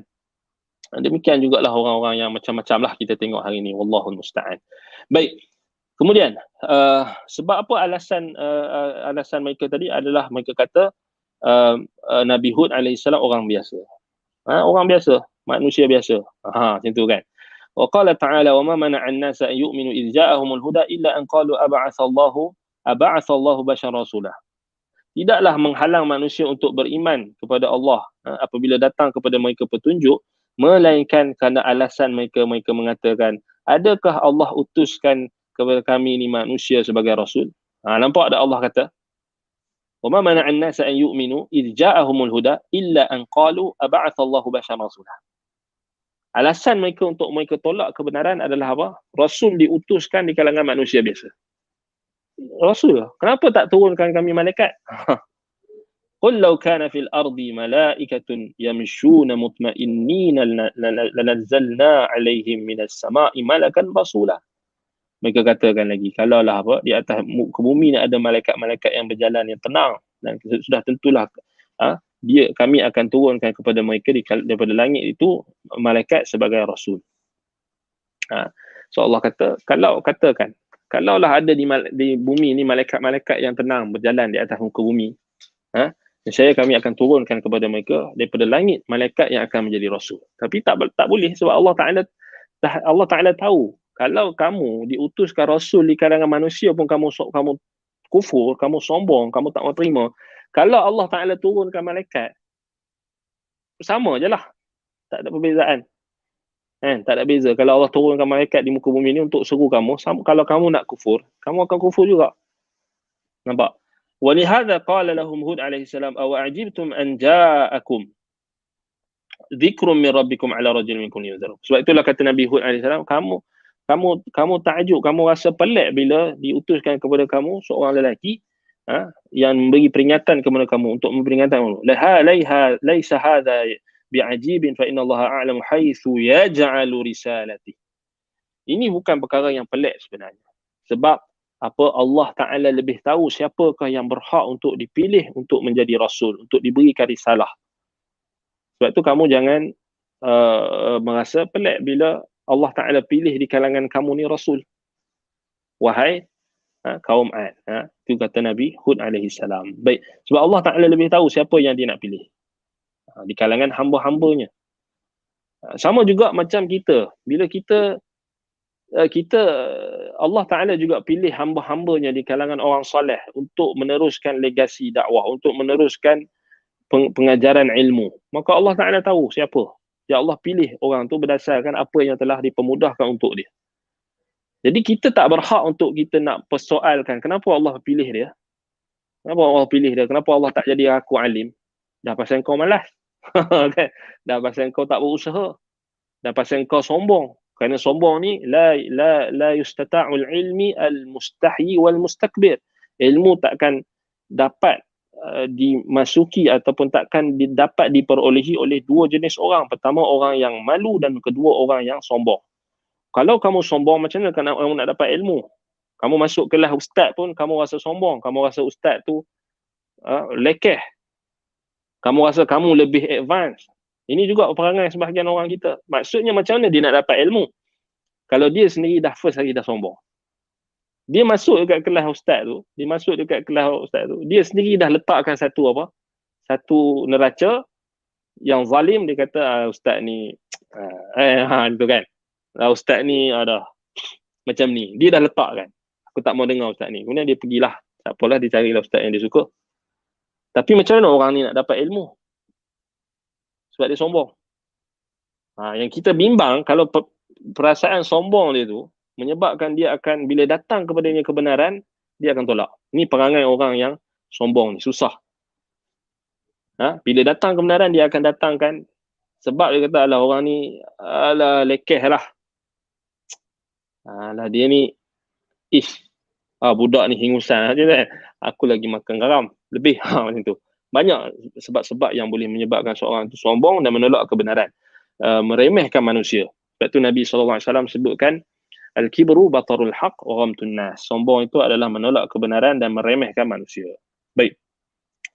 وقوله أيعدكم أنكم إذا متم وكنتم ترابا وعظاما أنكم مخرجون هيهات هيهات لما توعدون إن هي إلا حياتنا الدنيا نموت ونحيا وما نحن بمبعوثين إن هو إلا رجل افترى على الله كذبا وما نحن له بمؤمنين قال رب انصرني. Surah Al-Mu'minun ayat 35-39 bersama juga. Mereka kata apa? In huwa illa rajulun iftara 'ala Allah kadhiba. Mereka tuduh Nabi Hud alaihi salam hanyalah lelaki biasa yang mengada-adakan pendustaan atas nama Allah, mereka kata. Dan kami tak akan beriman kepadanya. Mereka menjauhkan diri, mereka sombong, mereka istab'adu al-ma'ad wa ankaru qiyam al-ajsad ba'da sayruratiha turaban wa 'idhama. Antara lagi satu syubhat, mereka menolak hari kebangkitan, dan maksudnya bangkitnya jasad-jasad setelah menjadi tanah dan tulang. Dan mereka kata hayhat ay ba'idun hadzal wa'd. Mereka kata janji-janji yang dikemukakan oleh Hud alaihi salam ni sangat jauh lah. So mereka menunjukkan mereka tak beriman dengan hari kebangkitan. In hiya illa hayatuna dunya namutu wa nahya wa ma nahnu bimab'utsin. Hidup kita ni hanyalah di dunia. Kita mati dan kita hidup, dan kita takkan dibangkitkan. Inilah syubhat golongan-golongan yang menafikan hari kebangkitan, seperti golongan etis dan sebagainya. Yamutu qaumun wa yahya akharun, wa hadha huwa i'tiqad dahriyah. Ad-dahriyah kama yaqulu ba'dul jahalati min az-zanadiqah arhamun turfa'u wa ardun tubla. Baik, jadi inilah yang kita katakan syubhat dan keyakinan dahriyah, golongan yang menafikan hari kebangkitan. Dan ini ada pada golongan etis sekarang. Etis dan juga golongan-golongan yang menafikan hari kebangkitan. Yang menafikan kita kata hari kebangkitan. Dan mereka kata hidup kita hanya di dunia. Kita mati habislah. Itu yang jadi bunuh diri tu. Inilah point kita kata kenapa orang yang tak beragama yang akan banyak menjerumuskan diri ke dalam lembah kebinasaan, antaranya dengan membunuh diri ketika mereka dalam keadaan runsing dan sebagainya. Sebab itu kita tengok, hatta kalau orang Islam sekalipun, kalau dia bunuh diri, memang ada masalah dalam iman dia, memang ada masalah dalam akidah dia, memang ada masalah dalam keyakinannya dalam hatinya. Sebab itu kita katakan memang bunuh diri ni memang ada kaitan dengan iman seseorang. Memang ada kaitan dengan agama seseorang. Sebab tu kalau kita tengok balik, ialah pasal kenapa dia nak bunuh diri? Sebab dia tak percaya hari kebangkitan. Itu point. That's the point. Dia bukan masalah dia ada masalah, dia tak ada duit ke, dia banyak masalah ke, dia tak ada kerja ke. Bukan, itu hanya masalah sampingan. Itu hanya masalah yang datang kemudian, yang bertimbun-timbun di atas masalah yang asasi ataupun punca yang asasi. Punca yang utama, punca yang asasi orang itu membunuh diri memang kerana disebabkan dia tidak beriman dengan hari akhirat, ataupun kita kata apa, kelemahan iman dia terhadap keimanan kepada hari akhirat kalau dia orang Islam. Kalau dia memang kafir, memang dia tak, memang disebabkan sebab dia tak percaya. Kalau dia yakin tentang hari kebangkitan, dia akan takut nak bunuh diri. Sebab dia nanti, bila dia mati, dia bukan mati dekat dunia ni, dia akan dihidupkan semula. Dia akan dimasukkan ke alam barzakh, dia akan diazab oleh Allah Subhanahu Taala, dan di mahsyar nanti akan dihisap dan akan masuk ke dalam neraka. Orang beriman dia akan percaya hari kebangkitan. Sebab itu kenapa kita katakan kaitan orang yang bunuh diri ni memang tak ada agama lah, senang cerita. Walaupun dia orang Islam sekalipun, kita tak boleh kata alasan utama dia kerana dia masalah ni depresi dan sebagainya. Itu hanya sampingan. Dia balik pada itu hanya simptom. Depression apa semua tu, anxiety, dia bukan punca utama. Punca utamanya balik kepada agama seseorang. Balik pada hubungan seseorang dengan Allah Subhanahu Wa Taala. Dia tak boleh kita kata ni sebab begini. Ini hanya sebab yang kita kata sempelan. Maksudnya dia datang kemudian. Sebab sebelum pandemik ni ada je orang yang tak ada kerja. Ada je orang yang dibuang kerja, betul tak? Tapi tak ada bunuh diri. Maksudnya masalah setiap tahun akan ada masalah. Bukan tahun 2001, 2021, 2020 saja masalah. 2018 pun ada orang kena masalah.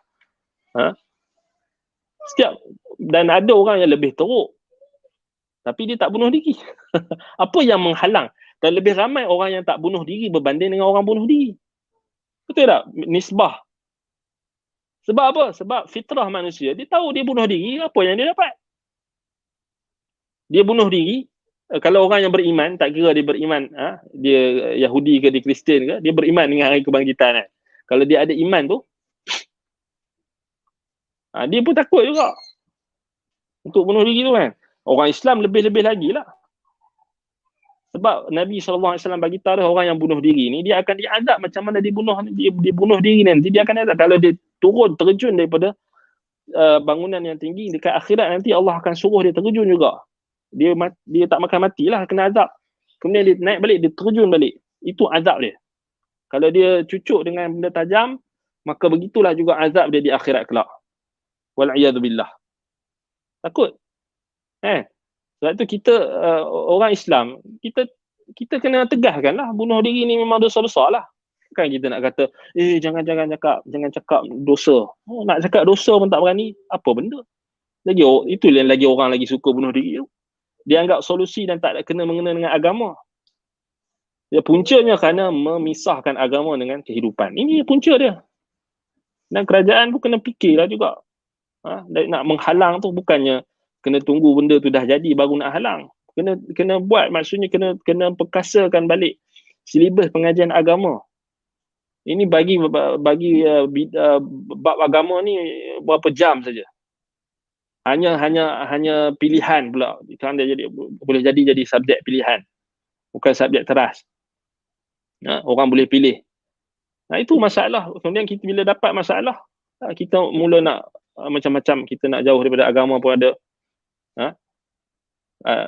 Jadi tak betul. Maksudnya sistem pembelajaran, maksudnya sebab tu kenapa kena perkasakan balik pengajian Islam tu dalam sekolah, dalam sistem pendidikan.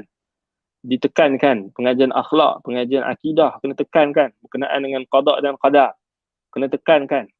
Bukan setakat mengaji ilmu kalam. Mengaji ilmu kalam memang tak dapat apalah. Akidah tu disembang hanya berdebat. Akidah tu dijadikan bahan debat. Akidah tu hanya jadi kalam banyak cakap. Tapi tak praktik. Practically tak ada. Akidah salaf, akidah ahli sunnah, dia praktikal. Dia bukannya cakap saja, oh ni gini, ini gitu. Bukan, praktikalnya ni. Bila ditimpa musibah, maka orang-orang beriman dia akan bersabar. Dia tak akan bunuh diri. Jadi inilah syubhat dia. Maksudnya, orang-orang yang dahriyah, orang-orang etis dan sebagainya, inilah mereka tak percaya kehidupan yang kemudian. Yang hari kebangkitan akan dihisap, dihitung. Kalau ada mereka percaya pun, mereka percaya afterlife yang berbentuk khurafat, bentuk-bentuk benda-benda yang karut-marut lah. Itu yang tokok tambah dan sebagainya kan. Baik. Allahul musta'an. Baik. Wa amma ad-dawriyah fahum alladhi يعتقدون أنهم يعودون إلى هذه الدار بعد كل 36,000 سنة وهذا كله كذب وكفر وجهل وضلال وأقوال باطلة وخيال فاسد بلا برهان ولا دليل يستميل عقل الفجرة كفره من بني آدم الذين لا يعقلون ولا يهتدون. Baik. Adapun golongan ad-dauriyah, golongan dauriyah ni mereka yang meyakini bahawasanya mereka akan kembali ke dunia ini setiap setiap 36,000 tahun. Ni pula ada keyakinan satu kaum, satu kelompok yang Imam Ibn Kathir kata ad-dauriyah. Ni kalau kita cek balik, anda tak sempat nak cek, memang zaman sekarang pun ada macam tu juga. Yang percaya afterlife ni maksudnya dia ada berlaku, maksudnya kita akan kembali dalam waktu tertentu nanti bila kita musnah kembali tanasuh arwah, emanasi kan, emanasi tanasuh arwah, maksudnya kita ni bila mati roh kita akan kembali dan sebagainya kepada makhluk yang lain dan sebagainya. Itu juga ada dalam agama Hindu dan sebagainya. Itu memang adalah macam-macam jenis i'tiqad. Maka kata Imam Ibn Kathir rahimahullah, wa hadha kulluhu kadhibun wa kufrun wa jahlun wa dhalal. Ini kesemuanya adalah dusta, kufur, kekufuran, kejahilan dan kesesatan. Wa aqwalu batilah wa aqwalun batilah, perkataan-perkataan, pendapat-pendapat yang batil, wa khayalun fasid, khayalan, khurafat, khayal, yang rosak tanpa burhan, tanpa dalil dan bukti, yang hanya akan cenderung pada akal-akal orang yang jahat, orang-orang kafir di kalangan anak Adam, yang ladzi la yaqilun wa la yahtadun, yang tak berakal, tak menggunakan akal mereka dengan benar dan tak mendapat petunjuk daripada Allah Subhanahu Wa Taala. Baik. Jadi kita berhenti setakat ini. Kalau ada soalan, kita buka soalan berkait dengan topik kita hari ini. InsyaAllah kita akan sambung pengajian kita pada kelas yang akan datang. Kita akan bincangkan apa yang disebutkan oleh Imam Ibn Kathir rahimahullah berkenaan dengan kisah Nabi Hud alaihissalam, syubhat-syubhat yang didatangkan kepada seruan dakwah Nabi Hud alaihissalam, dan kita akan tengok bagaimana syubhat-syubhat yang berikutnya dan jawapan Nabi Hud alaihissalam, dan bagaimana Imam Ibn Kathir rahimahullah menjelaskan kepada kita. Baik. Kalau ada soalan, kita buka soalan. Tak perasan ada soalan ke tak? Baik. Kalau tak ada soalan, kita tangguh majlis kita. Ada soalan, okey. Semoga Allah SWT memberikan manfaat atas apa yang kita sampaikan, meneguhkan hati kita dengan kisah yang Allah Ta'ala kisahkan dalam Al-Quran, memberikan kita keteguhan di atas agamanya, memudahkan segala urusan kita, menyembuhkan mereka yang di dalam kesakitan, dan memberikan kesembuhan kepada mereka yang sakit. Baik, ada soalan di sini, macam mana ada orang memang kuat ibadah dan sebagainya tapi diuji dengan depresi dan lalu mahu bunuh diri? Baik, sebab itu kita katakan dia bukan masalah, dia kita kena faham, kita jadikan neraca pada penampakan zahir. Kita nampak orang tu kuat ibadah, okey, lalu dia depres, lalu dia bunuh diri. Kemudian kita pun kata, dia tengok tu ustaz, itu ustazah pun bunuh diri, ni ustaz, katakan. Ni orang mengaji agama pun ada yang bunuh diri. Baik, bolehkah kita katakan itu adalah salah ibadat tu atau salah agama? Tak. Maknanya, kalau orang tu, hatta kalau dia kuat ibadat sekalipun, dia bunuh diri, maksudnya ibadat dia tak bagi kesan. Ibadat dia tak bagi kesan kepada hati dan perlakuan dia. Itu jawapannya. Kalau ada orang yang bidang agama, orang yang hafal Quran, dia bunuh diri, maknanya Quran yang dia baca tak bagi manfaat pada dia. Sebab apa? Sebab kalau Quran yang dia baca, ibadat yang dibuat, solat yang dia buat, kuat ibadat, kaki masjid, kaki surau, rajin baca Quran,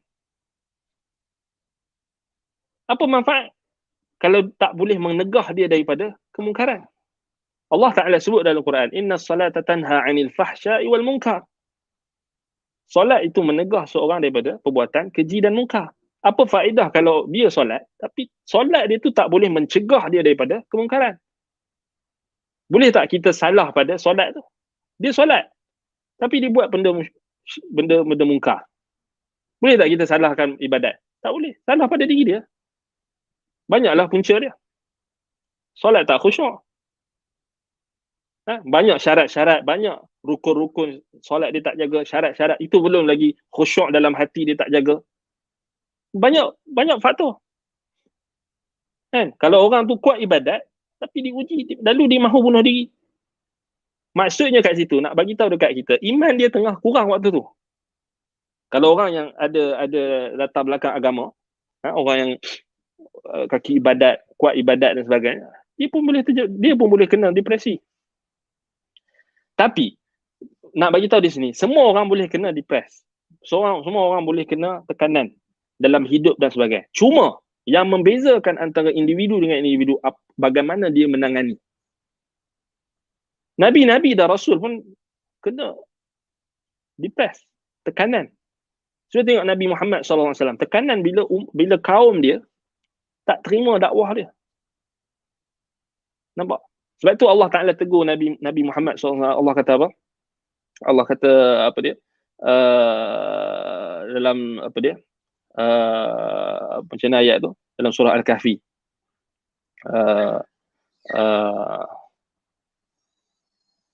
Kena Allahu Akbar. Ayat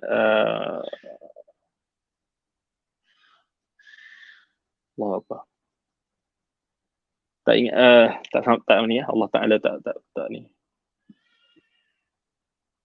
Dia ada tak datang. Ada ayat tu tak datang. Tu ujian juga kan, ujian. Baik, nak bagi tahu kat sini apa dia berapa banyak apa dia yang apa kita kata nabi-nabi dan rasul pun maksudnya mereka mengalami tekanan.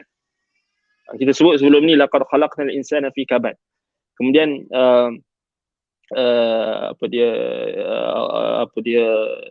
bagaimana Allah Subhanahu Wa Taala sebut kepada nabi kita sallallahu alaihi wasallam supaya apa adakah kamu apa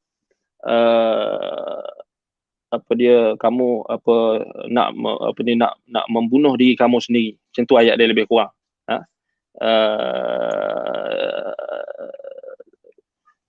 Bi hadis asafa. Macam mana ayat tu? Macam mana ayat macam dalam surah Al-Kahfi tu? Fala'allaka bakhi'un nafsaka ala atharihim in lam yu'minu bihadha al-hadith asafa. Fala'allaka bakhi'un nafsaka ya Muhammad, ay fala'allaka bakhi'un nafsaka, ay fala'allaka qatilu nafsaka, halikun nafsaka. Apakah kamu nak bunuh diri kamu, wahai Muhammad? Kau nak memusnahkan, nak memudaratkan diri kamu. Fala'allaka bakhi'un nafsaka, ay qatilun nafsaka wa muhlikuha ala athari qaumika alladhi qalu laka lan nu'minu laka hatta tafjaru lana min al-ardi yanbu'a. Adakah kau nak bunuh diri kau, wahai Muhammad, disebabkan kaummu tak mau beriman dengan kamu? So Allah Ta'ala tegur. Makna kata di sini Nabi Muhammad SAW Allah Ta'ala utuskan sebagai Rasul pun ada tekanan. Sebab tu Allah tegur Nabi Muhammad. Fala'allaka bakhi'un nafsaka ala atharihim. Cuma beza kita dengan tekanan yang diterima oleh Nabi-Nabi, tekanan orang kita hari ini hanya melibatkan dunia. Nak dibandingkan dengan urusan berkenaan dengan kenabian, urusan risalah ni lagi berat. Lagi berat, tetapi mereka, para Nabi dan Rasul, Allah Ta'ala didik dan bimbing mereka. Allah bagi petunjuk kepada mereka, mereka boleh atasi tekanan. Dan banyak kalau kita nak tengok. Maksudnya, cuba banding tekanan yang diterima oleh Nabi-Nabi dan Rasul nak dibandingkan dengan tekanan kita. Apa yang kita tekan? Tak dapat kerja. Baik, adakah maksud tak dapat kerja tu semua satu dunia ni tak bagi kita kerja? Bezakan dengan Nabi dan Rasul bila mereka berdakwah satu negeri, satu kaum mereka tolak, halau mereka keluar. Kita kena halau ke? Baru duduk dalam rumah, kena sekatan pergerakan penuh, kita dah depress sampai kita anggap semua orang tak suka kita. Mana akal kita? Kenapa kita sanggup bunuh diri? Kenapa kita sanggup fikir nak bunuh diri? Sebab kita hanya memikirkan tentang dunia. Tak, itu sebab dia memang. Kalau orang katalah macam mana sebab sekali, memang itu. Sebab memang dalam hadis Nabi SAW sebut, orang yang banyak berfikir tentang dunia, obses tentang dunia, banyak dia runsing, dia risaukan tentang urusan dunia, apa Allah Ta'ala akan bagi? Farraqa syamlah. Allah akan pecah-pecahkan urusan dia. Siapa yang menjadikan ini urusan dunia tu sebagai perkara yang paling dipentingkan, dan perkara yang dia nak pening, nak fikir sampai tak ada dah benda yang dia nak fikir. Sebab depresi apa semua ni, semua orang akan lalui. Semua orang akan lalui. Sebab kita memang Allah jadikan, memang laqad khalaqnal insana fi kabad, yani fil masyaqqah. Allah Ta'ala jadikan manusia ni memang di dunia ni memang kesusahan, dalam kesusahan. Setiap perkara kita akan ada benda yang Allah Ta'ala jadikan kesusahan. Tapi kita kena yakin, inna ma'al usri yusra. Setiap kesusahan tu ada kemudahan. Bahkan banyak kemudahan Allah Ta'ala bagi. Tu orang beriman. Kita tak tengok dari sudut sisi negatif. Orang yang kafir macam orang yang tak beriman tadi, dia memang pandang. Bagi dia kalau tak ada kerja tu habis. Tak ada kerja tu maksudnya dia ni jadi orang yang tak berguna. Kalau tak ada duit, dia ni orang yang habis dah, tak ada harapan. Ini siapa yang ajar? Bukan Islam. Bukan agama kita. Agama kita tak ajar kalau engkau habis tak ada kerja, engkau tak ada harapan dah untuk hidup. Siapa kata? Cuba kita bawa naratif yang positif. Bawa satu didikan yang positif dalam masyarakat. Kita juga sebenarnya, yang masyarakat kita juga dulu yang obses tentang bab duit harta benda ni, sampai buat bisnes ni bangga sombong kan. Dulu kan buat bisnes ni, dia pelekeh orang. Macam tu perangai kan. Kita alhaakumut takatsur, berbangga-bangga dengan harta benda, yang memperbanyakkan harta benda ni telah melalaikan kita. Dan itu sebab dia Allah Ta'ala bagi Allah Ta'ala bagi depress dalam urusan dunia. Cuba kita tengok orang yang depress ni, banyaknya depress pasal apa? Nak kata tekanan, kerana orang kena buang kerja. Ramai je orang yang kena buang kerja. Yang kerja kita tengok ada yang kerja hebat-hebat, yang kerja perhotelan apa semua. Tapi dia orang tak bunuh diri. Yang ada dekat Kelantan ada seorang kerja kat Jepun. Habis barang-barang dia semua, kereta-kereta dia tertinggal apa semua. Dia balik, dia jual apa? Kasut dia. Kasut tu dia beli mahal, dia jual. Ada bunuh diri? Tak ada bunuh diri. Kerana orang beriman, dia tahu solusi. Ya, orang yang depress ni, orang bagi kita yang normal, kita kena bimbing lah. Kita ingatkan mereka kepada Allah. Bukannya kita duk bersilat, kita kata ini bukan agama, ini tak ada kena mengena dengan iman. Tak ada, ini tak membantu. Ya, orang setengah orang liberal dan sebagainya, dia duk bersilat. Dia kata, oh jangan kata duk tempih-tempih apa, kita tak tahu. Kita bagi solusi yang asas. Asas dia balik kepada Allah Subhanahu Wa Taala, balik kepada agama. Orang yang kebanyakan yang bunuh diri ni memang dalam kajian dah terbukti kebanyakannya yang tak beragama atau yang tak mengamalkan agama dengan betul. Sebab itu kita kena balik mengajak kepada Islam, mengajak kepada agama Allah. Dengan kita yakin, wa man yu'min billah yahdi qalbah. Siapa yang beriman kepada Allah, Allah akan bagi petunjuk. Ramai ada orang, ada kita kenal yang memang susah, tapi tak ada sampai dibunuh diri. Ada ramai kita tengok orang yang susah-susah. Dia duduk dekat ceruk-ceruk. Dia tak ada susu nak bagi anak dia. Dia tak negatif. Dia tak kata bunuh anak dia, lempar anak dia. Tak, walaupun dia susah, dia sanggup pergi cari. Dia rebus air beras, buat jadi susu. Dia rebus air beras, buat jadi susu, bagi minum anak dia. Allah Ta'ala bagi ilham dekat dia. Kemudian Allah akan bagi ilham kepada orang-orang yang akan bantu dia. Kalau dia yakin kepada Allah. Tak ada dia akan bunuh diri. Sebab itu kita kata semua orang ada masalah. Kita jangan rasa diri kita seorang je ada masalah. Semua orang ada masalah. Bila sebut manusia, semua orang ada masalah. Masalah dunia, masalah akhirat. Sebab tu solusinya adalah kembali kepada Allah Subhanahu Wa Taala. Walaupun orang tu dia mengaji agama ke, dia ibadat, rajin ibadat ke, dia boleh kena depresi. Tapi yang membezakan dia dengan orang yang tak ada agama adalah bagaimana dia berinteraksi atau bagaimana dia menyikapi depresi itu. Takkan sampai bunuh diri. Kalau orang yang ada agama, dia takkan sampai bunuh diri. Selalunya yang banyak terpengaruh dengan orang-orang kafir, orang-orang barat. Masalah sikit macam kat Jepun kan. Kena bully sikit je. Orang hina dia dekat laman sosial, kemudian dia bunuh diri. Pasal kena bully je. Orang kata dia tak cantik, dia terus ranggap macam dunia ni dah tak suka dia. Tengok betul bodohnya. Macam tu kita nak ikut. Baru kena bully sikit, tak kuat langsung. Orang baru ejek sikit, Allah terus putus harapan. Orang kata dia tak cantik sikit, merajuk bunuh diri. Bodoh, itu bodoh namanya. Kita tak mau anak-anak kita, anak-anak muda kita dididik dengan budaya-budaya barat ni. Ada masalah sikit bunuh diri. Ini orang tak beriman kepada Allah. Wallahu ta'ala a'lam. Baik. Jadi yang saya cukup setakat itu, insya-Allah kita sambung. Ada soalan lagi? Last. Bunuh diri adalah salah satu dosa besar, dan tempat orang ini ini Allah akan campakkan dia ke neraka. Soalan saya, adakah salah kita sampaikan kebenaran ini? Adakah kita perlu menjaga aib keluarga si mati seandainya pembunuh diri itu seorang Muslim? Dia masalahnya sekarang, dia beza antara kita menjelaskan tentang dosa dan maksiat. Kemungkaran kena dijelaskan kemungkaran. Bunuh diri adalah tetap dosa. Tetap termasuk min kabairi dzunub. Termasuk daripada dosa-dosa besar. Kewajipan seorang Muslim adalah menjelaskan kepada masyarakat bunuh diri ini adalah dosa kemungkaran yang besar. Dosa besar. Ini tanggungjawab kita. Adapun berkait dengan peribadi seseorang, bila orang tu ada diuji dengan ada kawan dia ke siapa ke, dan memang kita tak boleh sebarkan. Sebab itu ada dalam dari sudut psikologi pun tak boleh kita sebarkan video-video orang yang bunuh diri tu, tak perlu. Sebab bukan semua orang sama. Ada orang yang dia akal dia kurang. Mungkin ada masalah ke apa kan. Jadi dia mungkin akan tiru. Dia akan ikut. Sebab itu jangan kita sebarkan bentuk kita kata bunuh diri yang secara secara besar-besaran. Maksudnya kita sebarkan forward tak perlu. Tak perlu. Forwardkan dekat Facebook ke dekat media sosial tak perlu. Haram hukumnya. Sebab kita boleh menimbulkan kerisauan dan boleh menyebabkan orang lain akan tiru.